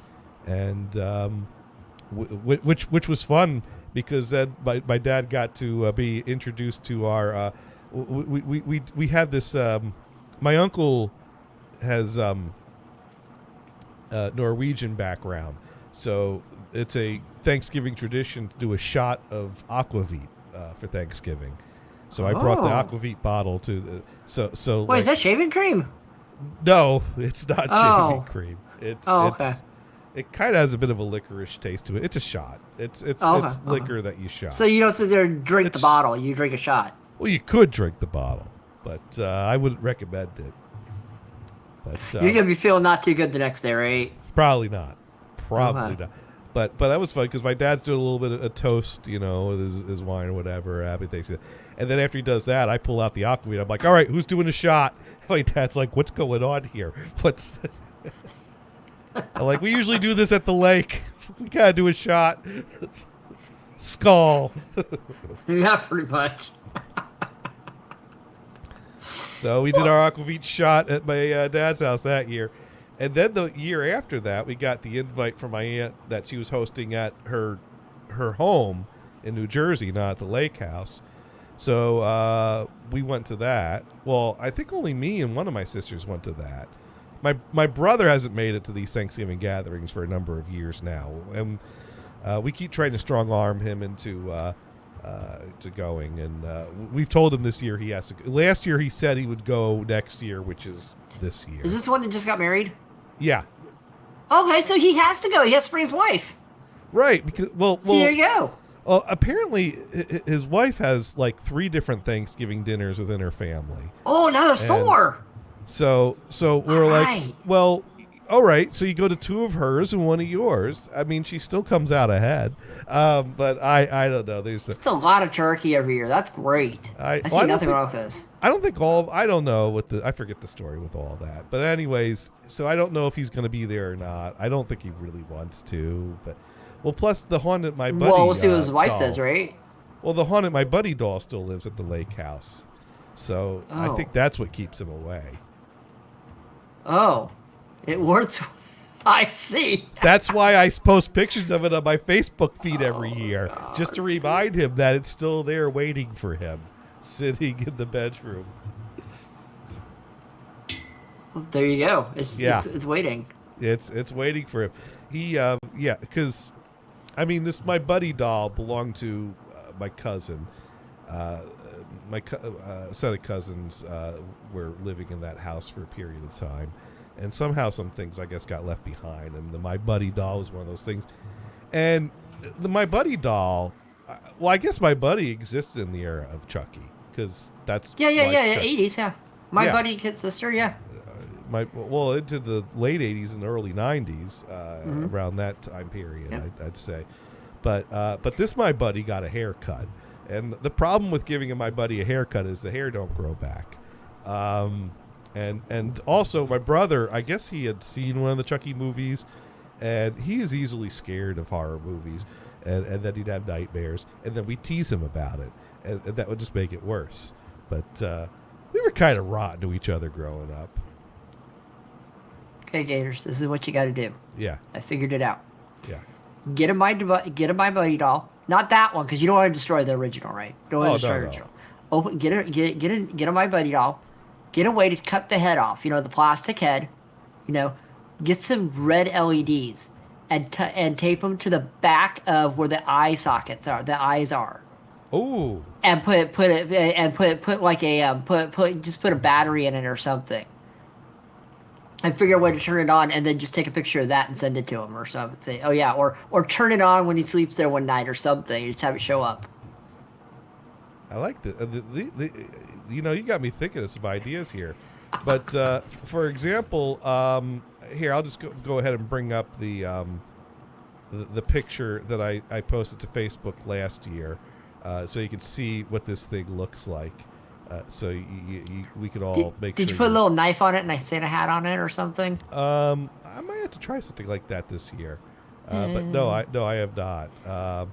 So here it is. It's it's even got a little elephant doll in front of it. How cute is that? Little elephant. How cute is that? But it's sitting there in that room on a little table there with its creepy smile and its haircut. Kind of a buzz cut thing going on, and so every year I post a picture of that, caption it Happy Thanksgiving, post it to Facebook. And usually my brother responds something about kill it with fire. And yeah, that's Nice. so he knows. He knows it's still there waiting for him. And it will be there forever until my aunt sells the house, which she's never going to do. She keeps saying she's going to. But It's okay. If she ever sells the house, you mail it to him. Oh, yeah. When she sells the house, he's getting the doll. Yeah. We'll make Yeah, sure. that's standard procedure, right? We got to do that. We go like, hey, Aunt Susie, you're sending him that doll, right? Well, speaking of Thanksgiving, isn't it Canadian Thanksgiving in like 2 weeks or something? So my pro gets to have Mount Thanksgiving before we do. Yeah, she does. Now, So does she she needs have to a get the my? pumpkins. Oh, she needs to get a My Buddy doll. Do they have Canadian My Buddy dolls? Yeah, but they say A after everything. Oh yeah, yeah. Hi, I'm Or Chucky. Woot. A.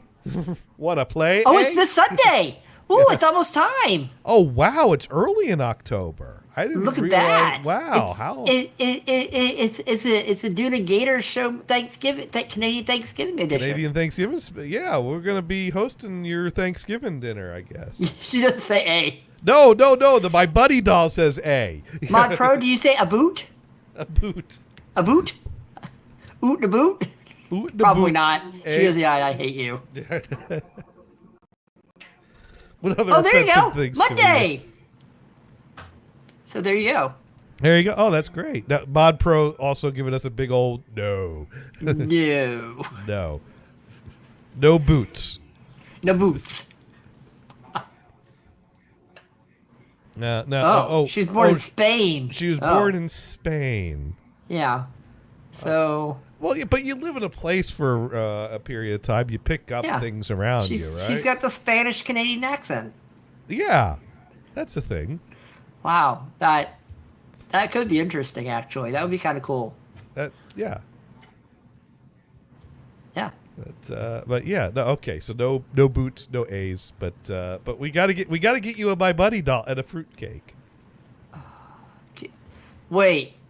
Is it safe to send it? Would customs accept fruitcakes over the border? Could I get a fruitcake through customs in time for Mod Pro's Thanksgiving Eve dinner? Would they call it hazardous material or? That's a. You know what? We got to Google this. Like Mod Pro wants to send Dune the My Buddy doll. But We'll put But the I- little voice. We'll put the little repeat thing that's in his dancing cactus in there or something. but notice she's not rejecting the idea of the She hasn't fruitcake. rejected it. She No. hasn't rejected it. No, she doesn't want the My Buddy doll, but she seems to be fine with the fruitcake. So There you go. let me Google this: how we can get a fruitcake through Canadian customs. Let's see. Can I mail a fruitcake to Canada? Let's see. Yes, you can mail a fruitcake to Canada, but there are some things to consider. Food items shipped to Canada must meet certain requirements, including being in the original sealed packaging. Wait. How's that work if you make it? Well, if I make it, I'm going to put it in its original sealed packaging. So I just need to have something that seals, like a Ziploc bag. Do you have a food one of the food sealer things? I could get one of those. Yeah. Actually, I'm thinking about buying one of those. Having a shelf life of at least 6 months. Check. check. Having a label that lists all ingredients. I could do Sure. that. You I can could do that. Sharpie. It's fine. Sharpie on the Ziploc bag. I could Yeah, get there you the, go. photocopy the recipe and just tape it to the Ziploc bag. Meet Canadian requirements set out in the Food and Drug Regulation and SFCR. Yeah, I'm sure fruitcake does. Yeah. Yeah. Let's see. You'll need to fill out customs forms and declare all gifts to the Canada Border Services Agency. Gifts worth $60 Canadian or less are duty-free and tax-free, but you may need to pay duties Yes, and you taxes. definitely want your fruitcake duty free. I'm just saying. So make sure that you don't make a fruitcake that someone would pay more than $60 for, and you're all set. Yeah. That works. That works. And then someone else wrote in, most food issues are food going to the USA. So apparently Canada's pretty easy going about that, eh? And there we go. So we could totally get Mod Pro a fruitcake. All I know is last time I went to Canada, number one, it was a while. I didn't have to have a passport. That's how long it's been. But when I was coming back, they're like, okay, we're only allowed to bring so much alcohol per person. You're putting this much in your bag. And I'm like, okay. I'll bring it through the whatever I Nice. need to bring it through. Why not? Now, Mod Pro writes in, I don't like fruitcake. No. But you put it out on the table. Or no, you send it to Dune next year. Or you give it to your Oh, no. nephew. Wait, no, you like your no, nephew. wait a minute. No, this is the Thanksgiving fruitcake. So I would Yeah. send her this to put out on the table and share with her family Yeah. and get disinvited Yeah. from future Thanksgiving. Yeah, No, don't give it to your they'll all love nephew. it. That would be right. But then we'll send her one for Christmas, and then she can send it to Dune next year, or whoever she wants, Yeah. or she can send it to Brian, or I don't know. Now, so that gives me what, 2 months to find out Mod Pro's address to send her a fruitcake for Christmas. Oh. Yeah. We got to start this tradition of just sending the same fruitcake around. Hey, Mod Pro, can I ask you, can you kill one of those Canadian geese? I don't like those things. They're very mean. So for Thanksgiving, eat one of those for me. Thank you. They're very mean. Yeah. So yeah. Mod Pro agrees. She'll kill one. She may just not eat it. Okay. They're probably very tough. I'd imagine so. But Yeah. anyways, the important question is You got the turkey? Oh, I got no turkey at all. you got no turkey. I have no turkey. It's not time for turkey yet. Well, someone We must. haven't- I mean, I haven't gotten candy yet for Halloween, so I have okay. Okay. Yeah, it's a little early for having the turkey. to. but, Which does bring up one thing. I have been asking a lot of people on Twitch, what candy should I get for the children this year? Someone told me to get the Nerds ropes. I think the ropes, those things. just don't I get don't- the ones with weed. Do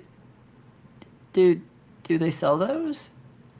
I heard a story about, I think it was some kind of a podcast or group that there was 2 candy tables, and there was one with the plain candy and there was one with the wacky candy, so to speak. Oh. And I guess this one guy got the 2 tables confused, and I think it was a pot-infused nerd rope that he scarfed down. And as he was finishing it off, they were like, whoa, what did you just do? And apparently he had a pretty rough situation that unfolded over the next few days. I don't remember the details of this story now or where I even heard it, so I could actually... Oh, that's... poor guy. I'm sure they have candy in those places. I mean, I have like 5 dispensaries near me. I'm sure they have something. I don't go to those places, by the way. That's not my bag. But here we go. Here we go.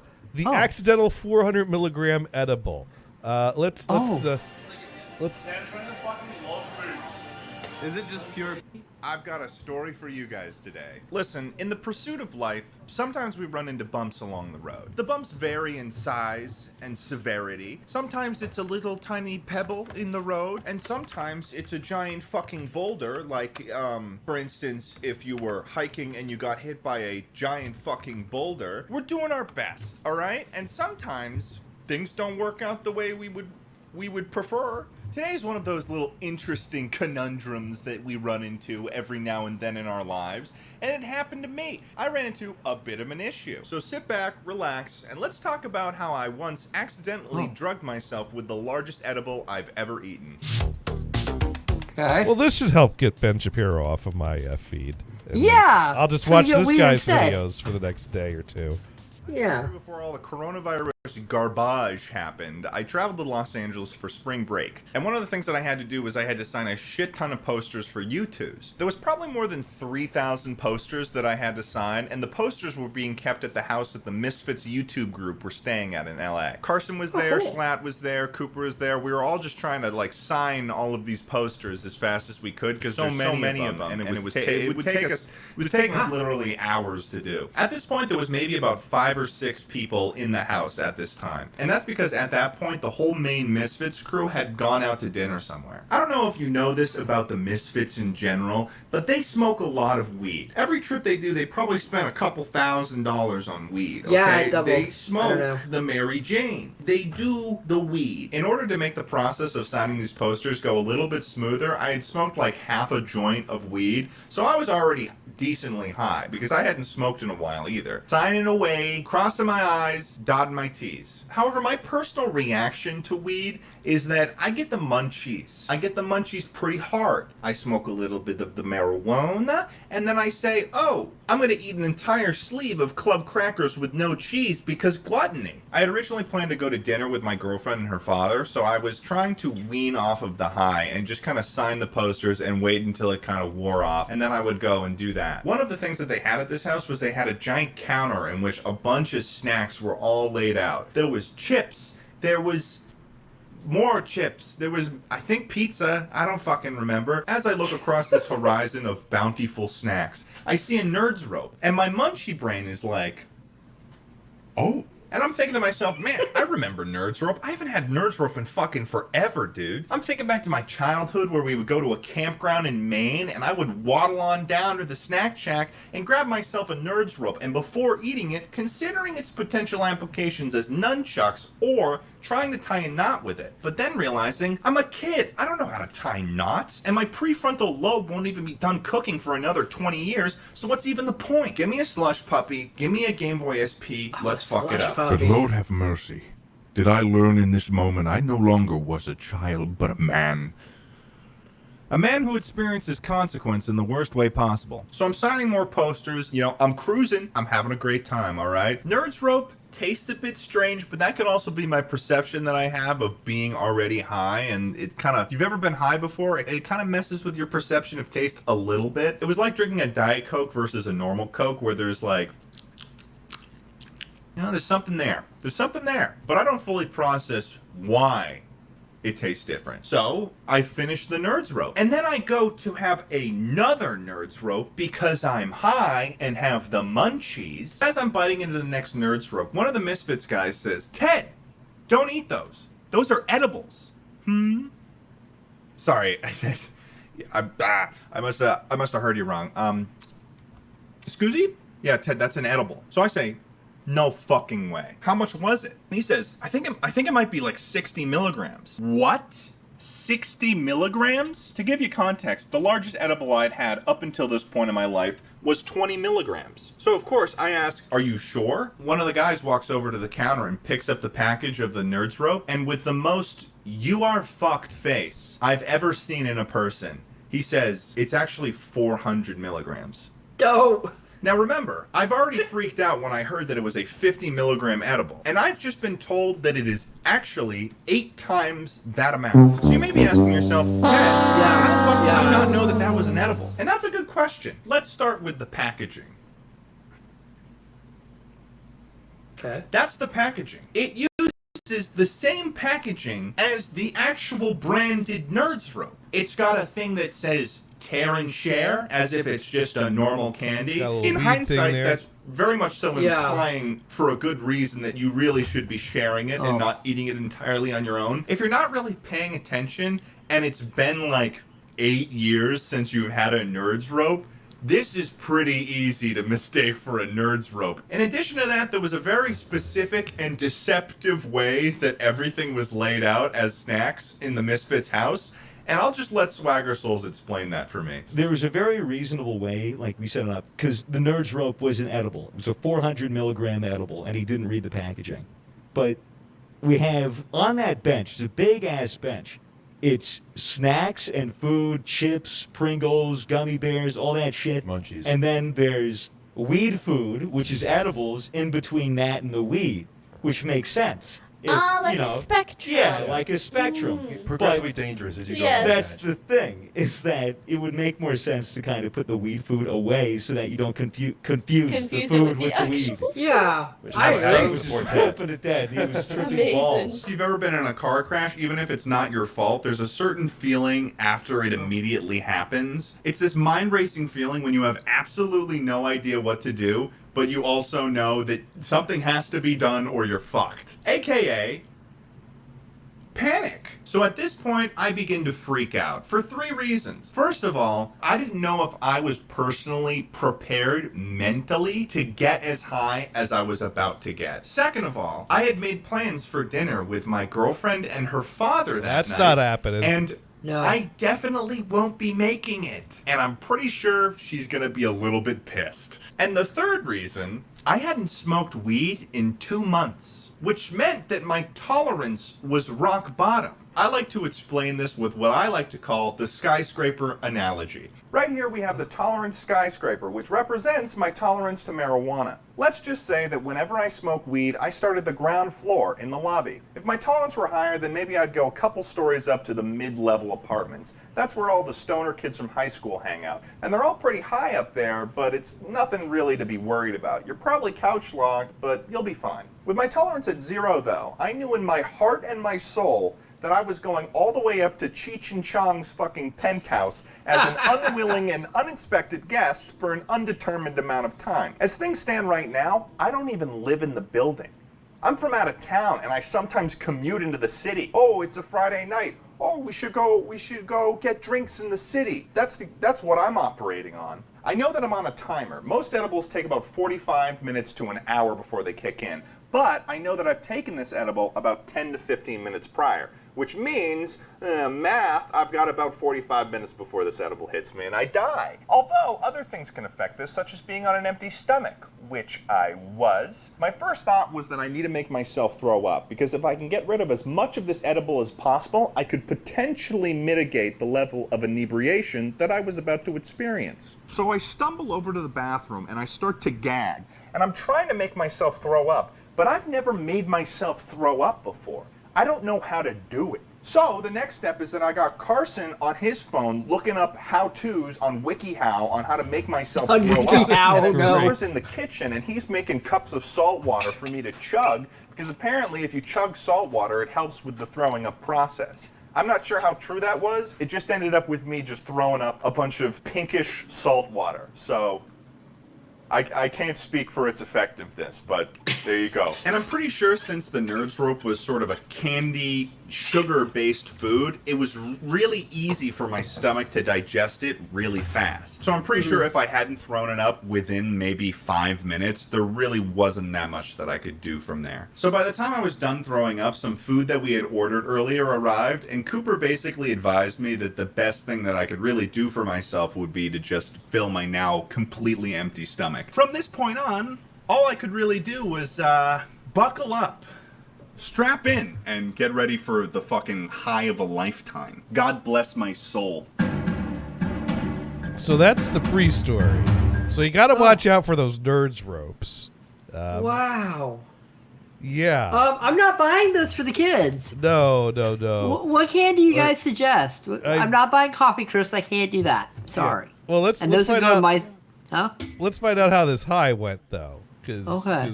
what will 400 milligrams do to you with zero tolerance?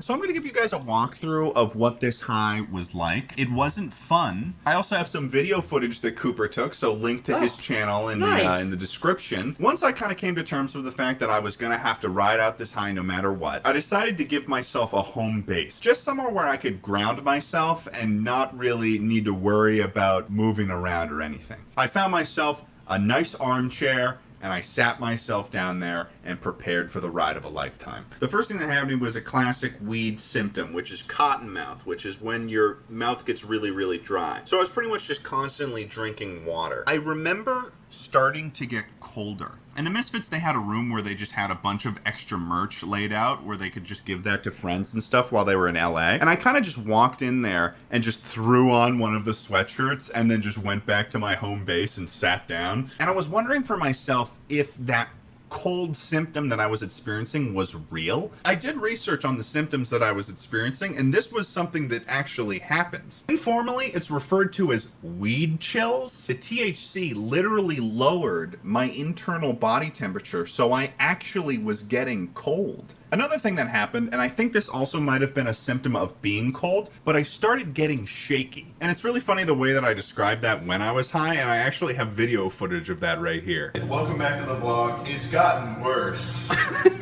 friends. It's been about 45 minutes since last, and this is fucking bad. Ted, I think you need another stick of butter. I feel like my entire body feels like rubber bands. Nice. Pretty much after that point was when things started to get, they started to get bad. Fuck. The shaking was also the reason why in the video you can see me clasping my hands together, because I was literally like shaking so much that I had to hold my hands together really tightly and keep my body really tight and close so I could be in like a comfortable state. And I like that his friends around him reaction are, well, buckle up, but we got to vlog this. So who's got the camera? Whoa, yeah, look at the group, though. Are you surprised? Yeah, no, not at all. then I get into what is called the painful zone, or the first level of weed hell. Pretty much any position that I was sitting in felt painful. Update. It fucking touching shit and feeling the world around me feels bad. Damn. And uncomfortable. Don't do too much weed. I hate this. I was in the Pain Hotel, and I was its only guest. Any surface that I touched, whether it be the arms of my chair, putting my hands on my knees, anything like that just felt bad. And what I think I would attribute that to is just being so high. My sense of touch was just so elevated that my brain was just overloaded or something. Most of the time I was just trying to like breathe deeply and kind of maintain my composure, but whenever Cooper would turn the camera on me and he would start recording, I would sort of like try to elevate my attitude and try to seem as cheery as possible because so I haven't had a chance to look at the chat because I'm watching the video. ModPro says echo. Yeah, there's been doubling on the video. Oh God! Yeah. You know what that is? I didn't realize it was going to do this, but this again is because young people don't know how to run sound, and so people like StreamYard make dumbass ways to do things. So StreamYard is automatically porting through the sound, which I am also porting through from the board. Has this story been understandable, or is this? I've been able to understand it, but yeah, it's been doubling. So, but it sounds more like a phase than anything, so it's not horrible. Oh, well, I've just been trying to emulate what things sounded like to him while he was this high. That's well, yeah, that's it. Yeah, that's totally it. Okay, tell you what I'm gonna do. What I'm gonna do is I'm going to. I mean, if you want, you could. Oh, I guess you can't just mute the audio from StreamYard, right? Well, no, but what I could do is I could either what I could do is I could stop sending that channel to StreamYard for the rest of this clip. Okay, then what I'll do? I'll stop sending it from the board, which means I'll send it. It'll only send through the StreamYard way, not the board way. So I'll stop one. Okay. That should. Yeah, if all else fails, like I could. Idiot. Oh, that's perfect. It works fine. Stoner on camera. Yeah, that should take care of it. At a certain point, I had to move my home base because it was too disorienting to be sitting straight up. I had to go and get fucking horizontal, baby. And I pretty much had to make a mental agreement with myself just to survive. Sam's wearing the fucking Lost Boots. Is it just pure pain now? That's what you hate to hear. It was during this time of unbearable dizziness that my good friend Schlatt decided to use a fucking handheld massager on me. You are a criminal for trying to do that shit to me right now. I'm just getting the lactic acid flowing. You can't do this. I just want to get the juices flowing. Fucking high. I just want to get the juices flowing. That's gonna turn me into like another Ted, if you please. organism. If you please. I will fucking jujitsu you, bitch.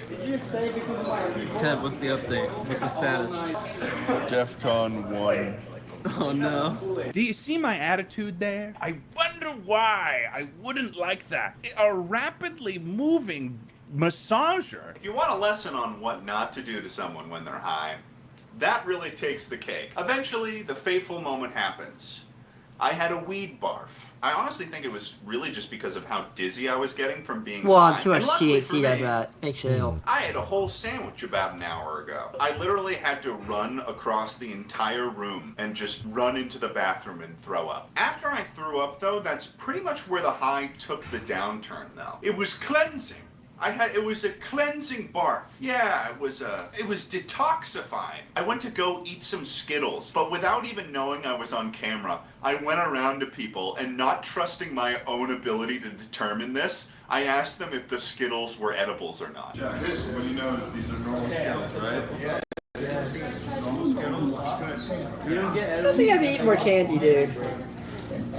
I ate the edible at about 6:30 p.m. that day, and I stayed awake all the way until about 4 a.m. that night. I woke up at about 9 a.m. and I was still very high, but I was definitely a manageable amount of high. What struck me, though, was I was high for the entire next day. I went to bed that night high. So in total, after eating a 400 milligram edible, I was high for about 26 hours. If there's one thing you guys shouldn't take away from this is like any anti-weed sentiment from this video. I think weed is a perfectly healthy drug to use recreationally. But weed, like everything else, follows the rule that too much of anything is definitely a bad thing.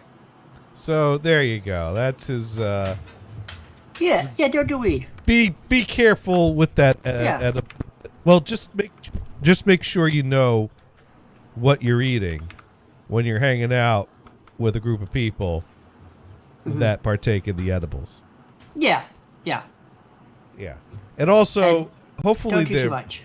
Hopefully they're doing a better job of. I'm surprised that edible candy like that got packaged without like a more blatant warning of, "Hey kids, this ain't candy." That's the problem. Every year you hear kids bringing this stuff to school and not knowing. Right. And you hear this all the time. Yeah. I mean, there's been one. People said, "Oh, I brought some brownies from home, and the like snack cakes." They bring them in, and they get in trouble for it, and they either get high or they get sick, and they give them their friends. They get sick. It's like, dude, it's okay. It's okay to have edibles. I mean, a small amount. But you got to be responsible with them. Yeah, you got to be responsible and store them properly. Hide it from your kids. Don't. It's like alcohol. Lock them up or something. Kids don't need that stuff. Make sure they're marked, they're labeled, they're kept in a safe place. Yeah, lock them in your alcohol cabinet or something, So yeah, if you're gonna buy a Nerds rope that's edible, keep it away from the regular candy. But also, maybe we could package it to not look exactly like the regular candy. Pretty much. So what should I get the kids this year? What do you think? Is there a popular candy this year? Do we know? Anybody know? Because I gotta start buying candy now. I think you had a great idea with the Nerds rope myself. Yeah, another VTuber told me about this. Yeah, get the Nerds ropes. Now I don't know if they have small ones, but maybe I don't know. About 400 milligram, right? I'm also worried about the kids trying to go up and down my stairs. I don't know if I want that either, because they're creepy and not the safest. So I might see if I don't know if because every year they usually have a thing at the clubhouse where kids go, but I don't know if they're doing it this year. I haven't seen anything, so we'll see. We'll see what happens. Yeah. So now, was it worth sharing that whole video? Was that good? Yeah, it was pretty funny. It was pretty funny. Yeah. I don't know what everybody else thought, but I thought it was pretty funny. I think I may have heard that story elsewhere. I don't think that was the video, but I know I'd heard that. So that story's made the rounds through different circles. I forgot about that guy. That's a guy who I've watched some of his YouTube videos, and then You know, it's funny how something can be all to your algorithm. You see them there all the time, and then like a few weeks later, it's like they never existed, and then months later, like I completely forgot that guy existed. And then I'm like, oh my God, that guy makes good videos.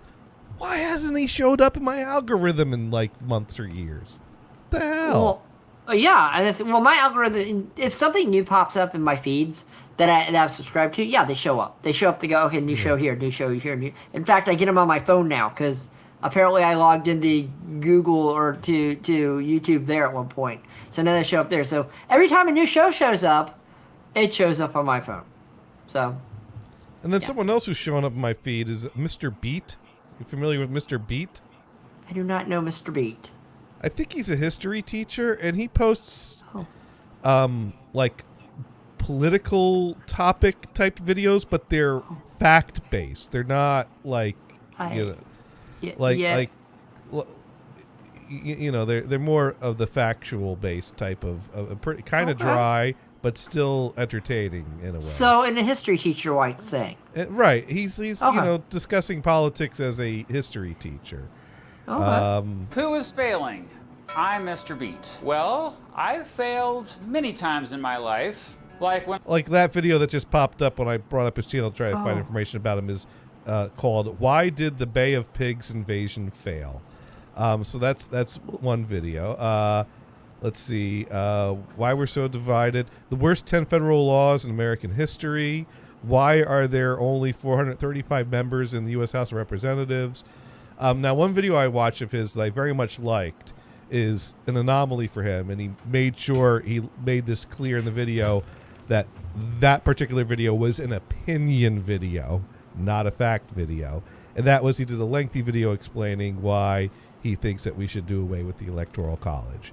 And I was like, woohoo! I love that video because he did a much better job making the case for it than I ever could. Because he actually put some time and effort together to make it the solid. But most of it is factual based type of videos. He's interesting. I need to watch more of his videos. Is what I probably need to do. Let's see. So yeah, he's been showing up in my algorithm some. Yeah, I watch videos that don't make me think. So that's what I do. Mostly tech related stuff. Mostly tech car that doesn't stuff. make you think. Well, yeah. But like computer parts and Linus Tech Tips and stuff like that. Linus Tech Tips is interesting now and then. It's although they had their problems, so they kind of. Oh, they all have their problems. It's fine. Yeah. It's fine. They all have their problems, but things like, I watch a lot of them. I watch some Jay's 2 Cents, and I watch some Vice Script Garage for some of my car stuff, and some Hoobie's Garage and stuff like that. Stuff that's interesting to watch on the weekends or something. It's something that makes my brain go numb. It's fine. Yeah, and let's see. And then I watched. What did I watch? Oh well. Now Skibbity Toilet and people. I'm sorry. Well, no, I just videos about people talking about what the heck is a Skibbity Toilet. It is Gen Alpha slang, just nonsense. So those are showing up from Sunday's show. Now I got that in my feed, which means Dune's got that in his feed too now. So that's great. Dune. I'm sorry, Dune. I didn't do it. Yeah, no. Well, Dune's the one that brought up Skibbity Toilet. I'm sorry, Dune. It was a coworker of his that said it, and Dune's like, "What the hell is that?" And that means Dune isn't watching enough Twitch. I'm just letting you know. He's not watching enough Twitch if he doesn't know what it is. I had no idea what the hell he was talking about when he starts like I'm like, what the? You're making shit up now, aren't you? No, Skibbity Toilet's a thing. And I still don't get it. It's okay. You don't need to. People make fun of people to talk about that now. It's kind of a meme for a month on Twitch, and then it's kind of went away. People when people say it now, people just roll their eyes. Others just roll their eyes. They think that's nice. But meanwhile, I've been trying to figure out how best to post my Friday Night Videos restoration content. With it actually staying up? Yeah. Well, the problem is that Well, there's different angles you could take. So the first few episodes I posted, you find that some music videos will not get blocked. They'll let you show it, but then it'll monetize it for the content owner, which is fine. I'm fine with that. If that gets me posting it for free, great. But then there's some stuff that they just plain will block, and some artists are fine with their music, but they don't want their videos shared, or at least the label. And it's not the artists that do it, though. That's the problem. It's the recording companies that do this. Well, sometimes yes, sometimes no, though, because in fact, a lot of artists on Sony Music Group are not blocked, but Billy Joel is blocked. So if Sony is okay with some artists sharing their content, but Billy Joel's content is being blocked by them, that says to me that Billy Joel or Billy Joel's management decided, like, no, opt me out of that. Fuck that. I don't want people putting my... So I don't know what the deal is or what's behind it all. So then, but some episodes come through fine, but some episodes, half or more than half the videos have to be edited out. And then you get people making comments like, wow, they really load up on the commercials on this. And it's like, well, yeah, when you have to take out half of the actual content, that really throws off the content to commercial ratio of the recording. Because I keep the original commercials in if they have them. Oh, yeah. But the thing is most of these videos are available on YouTube. So then I'm like, okay, well, what I'll do is I'll post the videos, but I'll split them up into parts around the videos I have to cut out, and then I'll make a playlist, and then I'll fill in the actual artist's official posting of the videos into the playlist where they go. So someone could watch the whole episode as a playlist, and it'll cut, from my restoration to the YouTube channel and then back to my restoration. But people don't find playlists. Playlists aren't like thrown in someone's feed. Clips are thrown in someone's feed. Mm-hmm. So I don't have a good way. Like if someone subscribes to my channel, they might go look at playlists on my channel, but they're not going to be presented with a playlist, so they have to know to look for it. And if I just published all the separate parts, then I've got all these partial episode clips, which is just a mess. So I keep them unlisted. So now my views are down because I can't seem to steer people to the playlist. And I don't want to post both an edit version and a playlist version because I also get comments, hey, what happened to Billy Joel's video? And I put it in the description, but sometimes people are just clicking what happens to show up in there. So so then I try to like unpublish or list part 1, and I put in the description part of a YouTube playlist, and I put the link to the playlist in the description, so that way if they get the beginning of the episode in their feed, then they'll see, oh, I need to go to the playlist to watch the rest of it. But then I get like 72 views on part 1, and then the other parts only have 5 views. So of the 72 people that found the beginning of the episode, only 5 of them actually went through to the playlist and watched the whole episode. So that's still not that good. So I actually, the latest episode I posted, I actually put a little text blurb at the end of the video as it's fading out. Rest of episode available as a playlist. See description. And that's how I got 5 people to click through out of the 72. So I just don't know. YouTube really makes it hard to share this content. But hey, I got 1,600 subscribers that are interested in this content. But I don't. What the really weird thing is most of my videos have like under 100 views. A few of them have a little over 100, or maybe between 100 and 200. But one of the episodes has, let me see if I can find the one.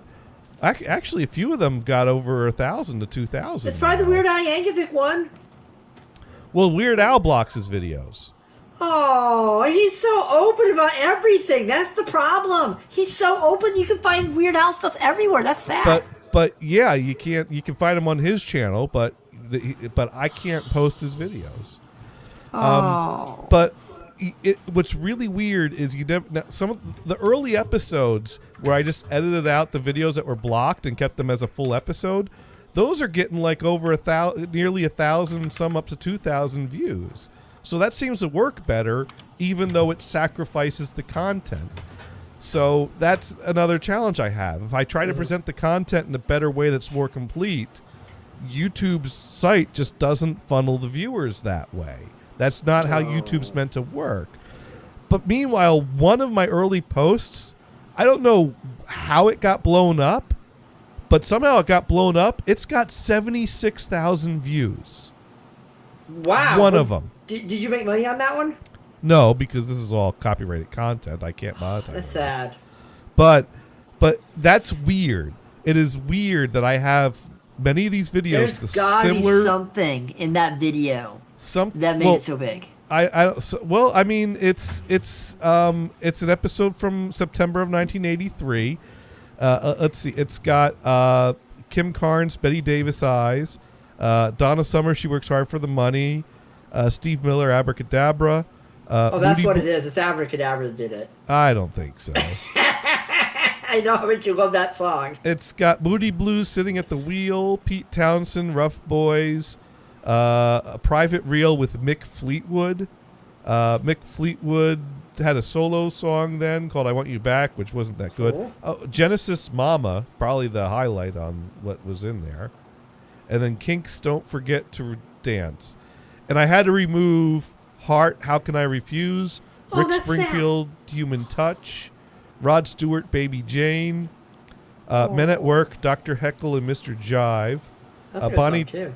Bonnie Tyler, Total Eclipse of the Heart. Yeah, that's a good one. ELO, Secret Messages, Quiet Riot, Come On, Feel the Noise. Those videos all had to get cut. They're the best videos. Yeah, and yet this video in its form, somehow it went mini viral. That's great. That it got 76,000 views. Wow. So somehow that video resonated enough. And it's got 212 comments. Nice. Does everybody say something about it that's decent? Does everybody is there a clue in the comments? Oh yeah, there's let's see. As a teenager without cable, I waited all week for this, and for Casey Kasem's countdown on the radio on Sunday mornings, which I'm still listening to. Yes. Yeah, and even though I was alone, I knew most people my age are probably watching, listening at the same time, so it seemed like a group event. We didn't have cable, so this was my only access to music videos in the early 80s. Mm-hmm. August 1983, I'm 14. August 2024, I'm 55. Good music never fades. My generation, I had just turned 19 2 weeks before. I know for a fact I watched this, and the next day was life-changing for me. I took the girl who would become my wife on our first date. September 6th, tomorrow, will be our 38th anniversary, and still listening to the music. Nice. The graphics, the announcer's voice, the songs, the videos. I'm 66 and carried a double major, so I worked full-time during the day and went to school at night for the entire 80s, graduating in January 1990. I'm generally focused on whatever I'm doing at any moment, so don't think of the past much until I see something like this. Great sound and picture quality, super nostalgic. Nice. Yeah, thank you for this. What memories. We were a working class family and cable was just not a priority, and this was brilliant at the time. We would stay up late just to watch all the videos. The emotion this evokes is astounding. Thank you genuinely. The smile on my face during the intro was mixed with tears of nostalgia. Wonderful, thank you. So yeah, people love this stuff. Well, maybe since this one hit so big, I mean, maybe the others will start going too. Maybe they'll start looking at your channels. Yeah, well, I mean but that one's hit big for a while now, and like I said, the other ones are getting like hundreds of views, maybe 1,000 to 2,000. The one that I posted last Friday is the one that got 70 views, although 70 views in the first part. So it's not. Basically, that's built up enough momentum to get a little bit of attention. That's cool. That's great. It is cool because my whole point is just to. I know there are people out there that respond like this to these things, but they don't respond like this to these things. they're not out there looking for it. But if it finds them, they like it. You're exactly right. A lot of times I won't look for something and I'll find something. One thing I was doing for a long time, Saturday mornings, Saturday mornings doesn't have cartoons anymore. One thing I was doing for a long time was I would go and look for Saturday morning cartoons, and I'd find like a playlist that's like 6 hours long of all the shows and the commercials and stuff. So I put that on Saturday mornings and watch it. And I didn't originally find that. I found that by accident. And I go, that's a cool idea, and I just kind of did it. And I did that for a year or two, and it was a good idea, But it's one of those things you find, you're like, oh my God, that's great. So that's and so for me, I mean, I had this interest in it to the level that I put so much effort into preserving it that obviously I want other people to find this, and I know there are people out there not looking for it, but that want it, they just don't know it yet. And so that's why my effort is to get it in front of them. And YouTube is kind of a tool for that. But, well, my first angle was to put the edited ones on YouTube, and then I put in the description the link to the archive uploads that I put, which are complete.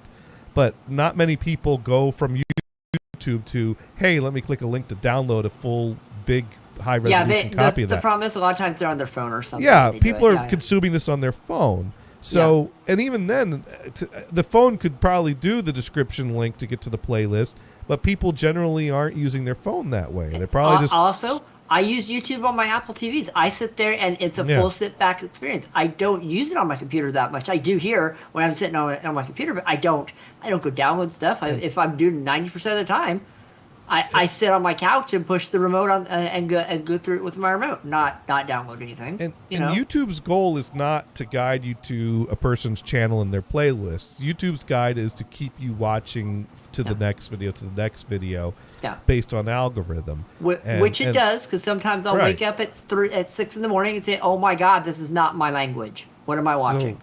So YouTube's just not tailored to, obviously you want us to present this video and then have them continue on to your playlist. Well, you can turn that off, the auto stuff, but I just don't.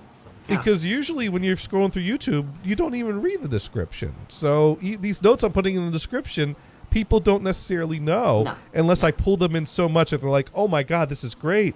What are people saying about it? Because you really got to get engagement to get someone to care about the comments on a video. So yeah, it's been tough, but it's been working somewhat. I mean, the point is that people are noticing. A small amount of people are noticing. Although it's weird that one video just got what did I say, 75,000? That's kind of like holy shit for me, but also that's probably small numbers compared to what like real content creators are doing. You never know. It could jumpstart a lot of stuff on that channel. It just all depends. I mean, let's see. I mean, I got 75,000 views on that. The accidental 400 milligram edible video that we just watched together, that has 11 million views. Well, you also got to realize how long that group has been doing content and stuff for too. But then again, that guy playing drums in the parking lot to Moonlight Feels Right, that got under 10,000 views. So my 75,000 views is still doing better than playing drums in the parking lot. I mean, you could play drums in your parking lot if you wanted to. So my best video was somewhere between playing drums in the parking lot and getting way too high. That's what. There we go. Yeah, and you look at it, they might coincide with each other. And then 80s music. So maybe they're all about the same. There we go. Yeah. Well, on that note, we are past the 10 o'clock hour, and I need to be up at 5:45 a.m. tomorrow to catch the train into the office. Oh, that's exciting. I'm not at 5:4. I'm not up at 5:45 a.m. So no, you will not be, especially my time, because 5:45 my time would be 2:45. I might actually be awake at 2:45 this morning. It depends. You might be get ready to. I might be going to bed, but yeah. But anyways, This has been another fun-filled edition of Insert title here. But we do try to be educational here. I think we've all learned a bit here. And so, Mars, what have you learned here tonight? I've learned that Mod Pro is going to have fruitcake for Thanksgiving dinner on Sunday. I don't know if that's enough time. I'd have to make the fruitcake tomorrow. I didn't say your fruitcake. I'm sure they make Canadian fruitcakes. It's fine. Next year we'll get we'll get Mod Pro fruitcake for Christmas. Yeah. And I learned maybe a cheesecake for Christmas. That would disappear in a heartbeat. No, it's got to be the fruitcake because she's going to regift it. It's a tradition we're starting here. Oh, there you go. There you go. And what else? What did I learn? I learned that Addie will only tune in to the very beginning of the show to try to troll Dune and then disappear. Although I guess I should have already known that. And yeah. What else did I learn? That's about it. Let's find something. That's about it. You didn't learn anything else tonight. I learned I have my neighbor's shirts and stuff. They got delivered. It went to the wrong place. And I learned that all these articles that I thought people were talking about due to one of our candidates about racist beards were all outdated and from 2014. So I learned that when Addie trolls, I need to check his sources and see how full of shit he is. Yeah. And I learned that maybe going with the Ron Mail mustache style is probably not the best alternate path to. I don't know. The cats may not recognize you without a beard. Well, I don't know. Did you see the picture of Ron Mail I posted up when I was talking about that? A little bit. How would you describe that style of mustache? Not Burt Reynolds. Not Burt Reynolds. Yeah. No. We'll just leave it at that, I guess. Yeah, not Burt Reynolds. All right, let's see who we can raid. Who can we raid tonight? Let's see. Well, Rita Glitch is live. That's just chatting. Let's see. Mira. Ray Rachel. I think we raided. No, who did we raid last week? Did we do Ray Rachel last week? I think we did. Graceful Bard is live. So let's see if she's still playing, or if she's wrapping up. Oh yeah, let's raid Graceful Bard. We haven't raided her in a while. All right. Well, we'll be back here next week. Yeah. We'll be back here next week, right? It's not. I don't know. Maybe, as far as I know. It's not Thanksgiving for us. No, but Sunday is Thanksgiving for Canada. Well, the Monday is Thanksgiving for Canada, but Sunday is when Mod Pro is celebrating. Yeah. So Mod Pro is celebrating Thanksgiving with her family on Sunday, so she can spend the real Thanksgiving with us. I'm sorry, Mod Pro. Maybe not. I don't know. Anyways, either way, maybe I'll be here. Mars will be here. She'll be eating leftovers, though. And Brian might be here. Brian might be here. Yeah, and we might be trying to figure out how to get a fruitcake up there for the Christmas. Oh no, poor Mod Pro. I'll make sure to provide Mars' address so she can send it to you next year. Oh, okay. There you go. There we go. I'm worried about that one too. Don't worry, I won't give your address to Addie though. I appreciate that. Yeah. All right, we're gonna raid. We'll catch you next week. Good night. Good night.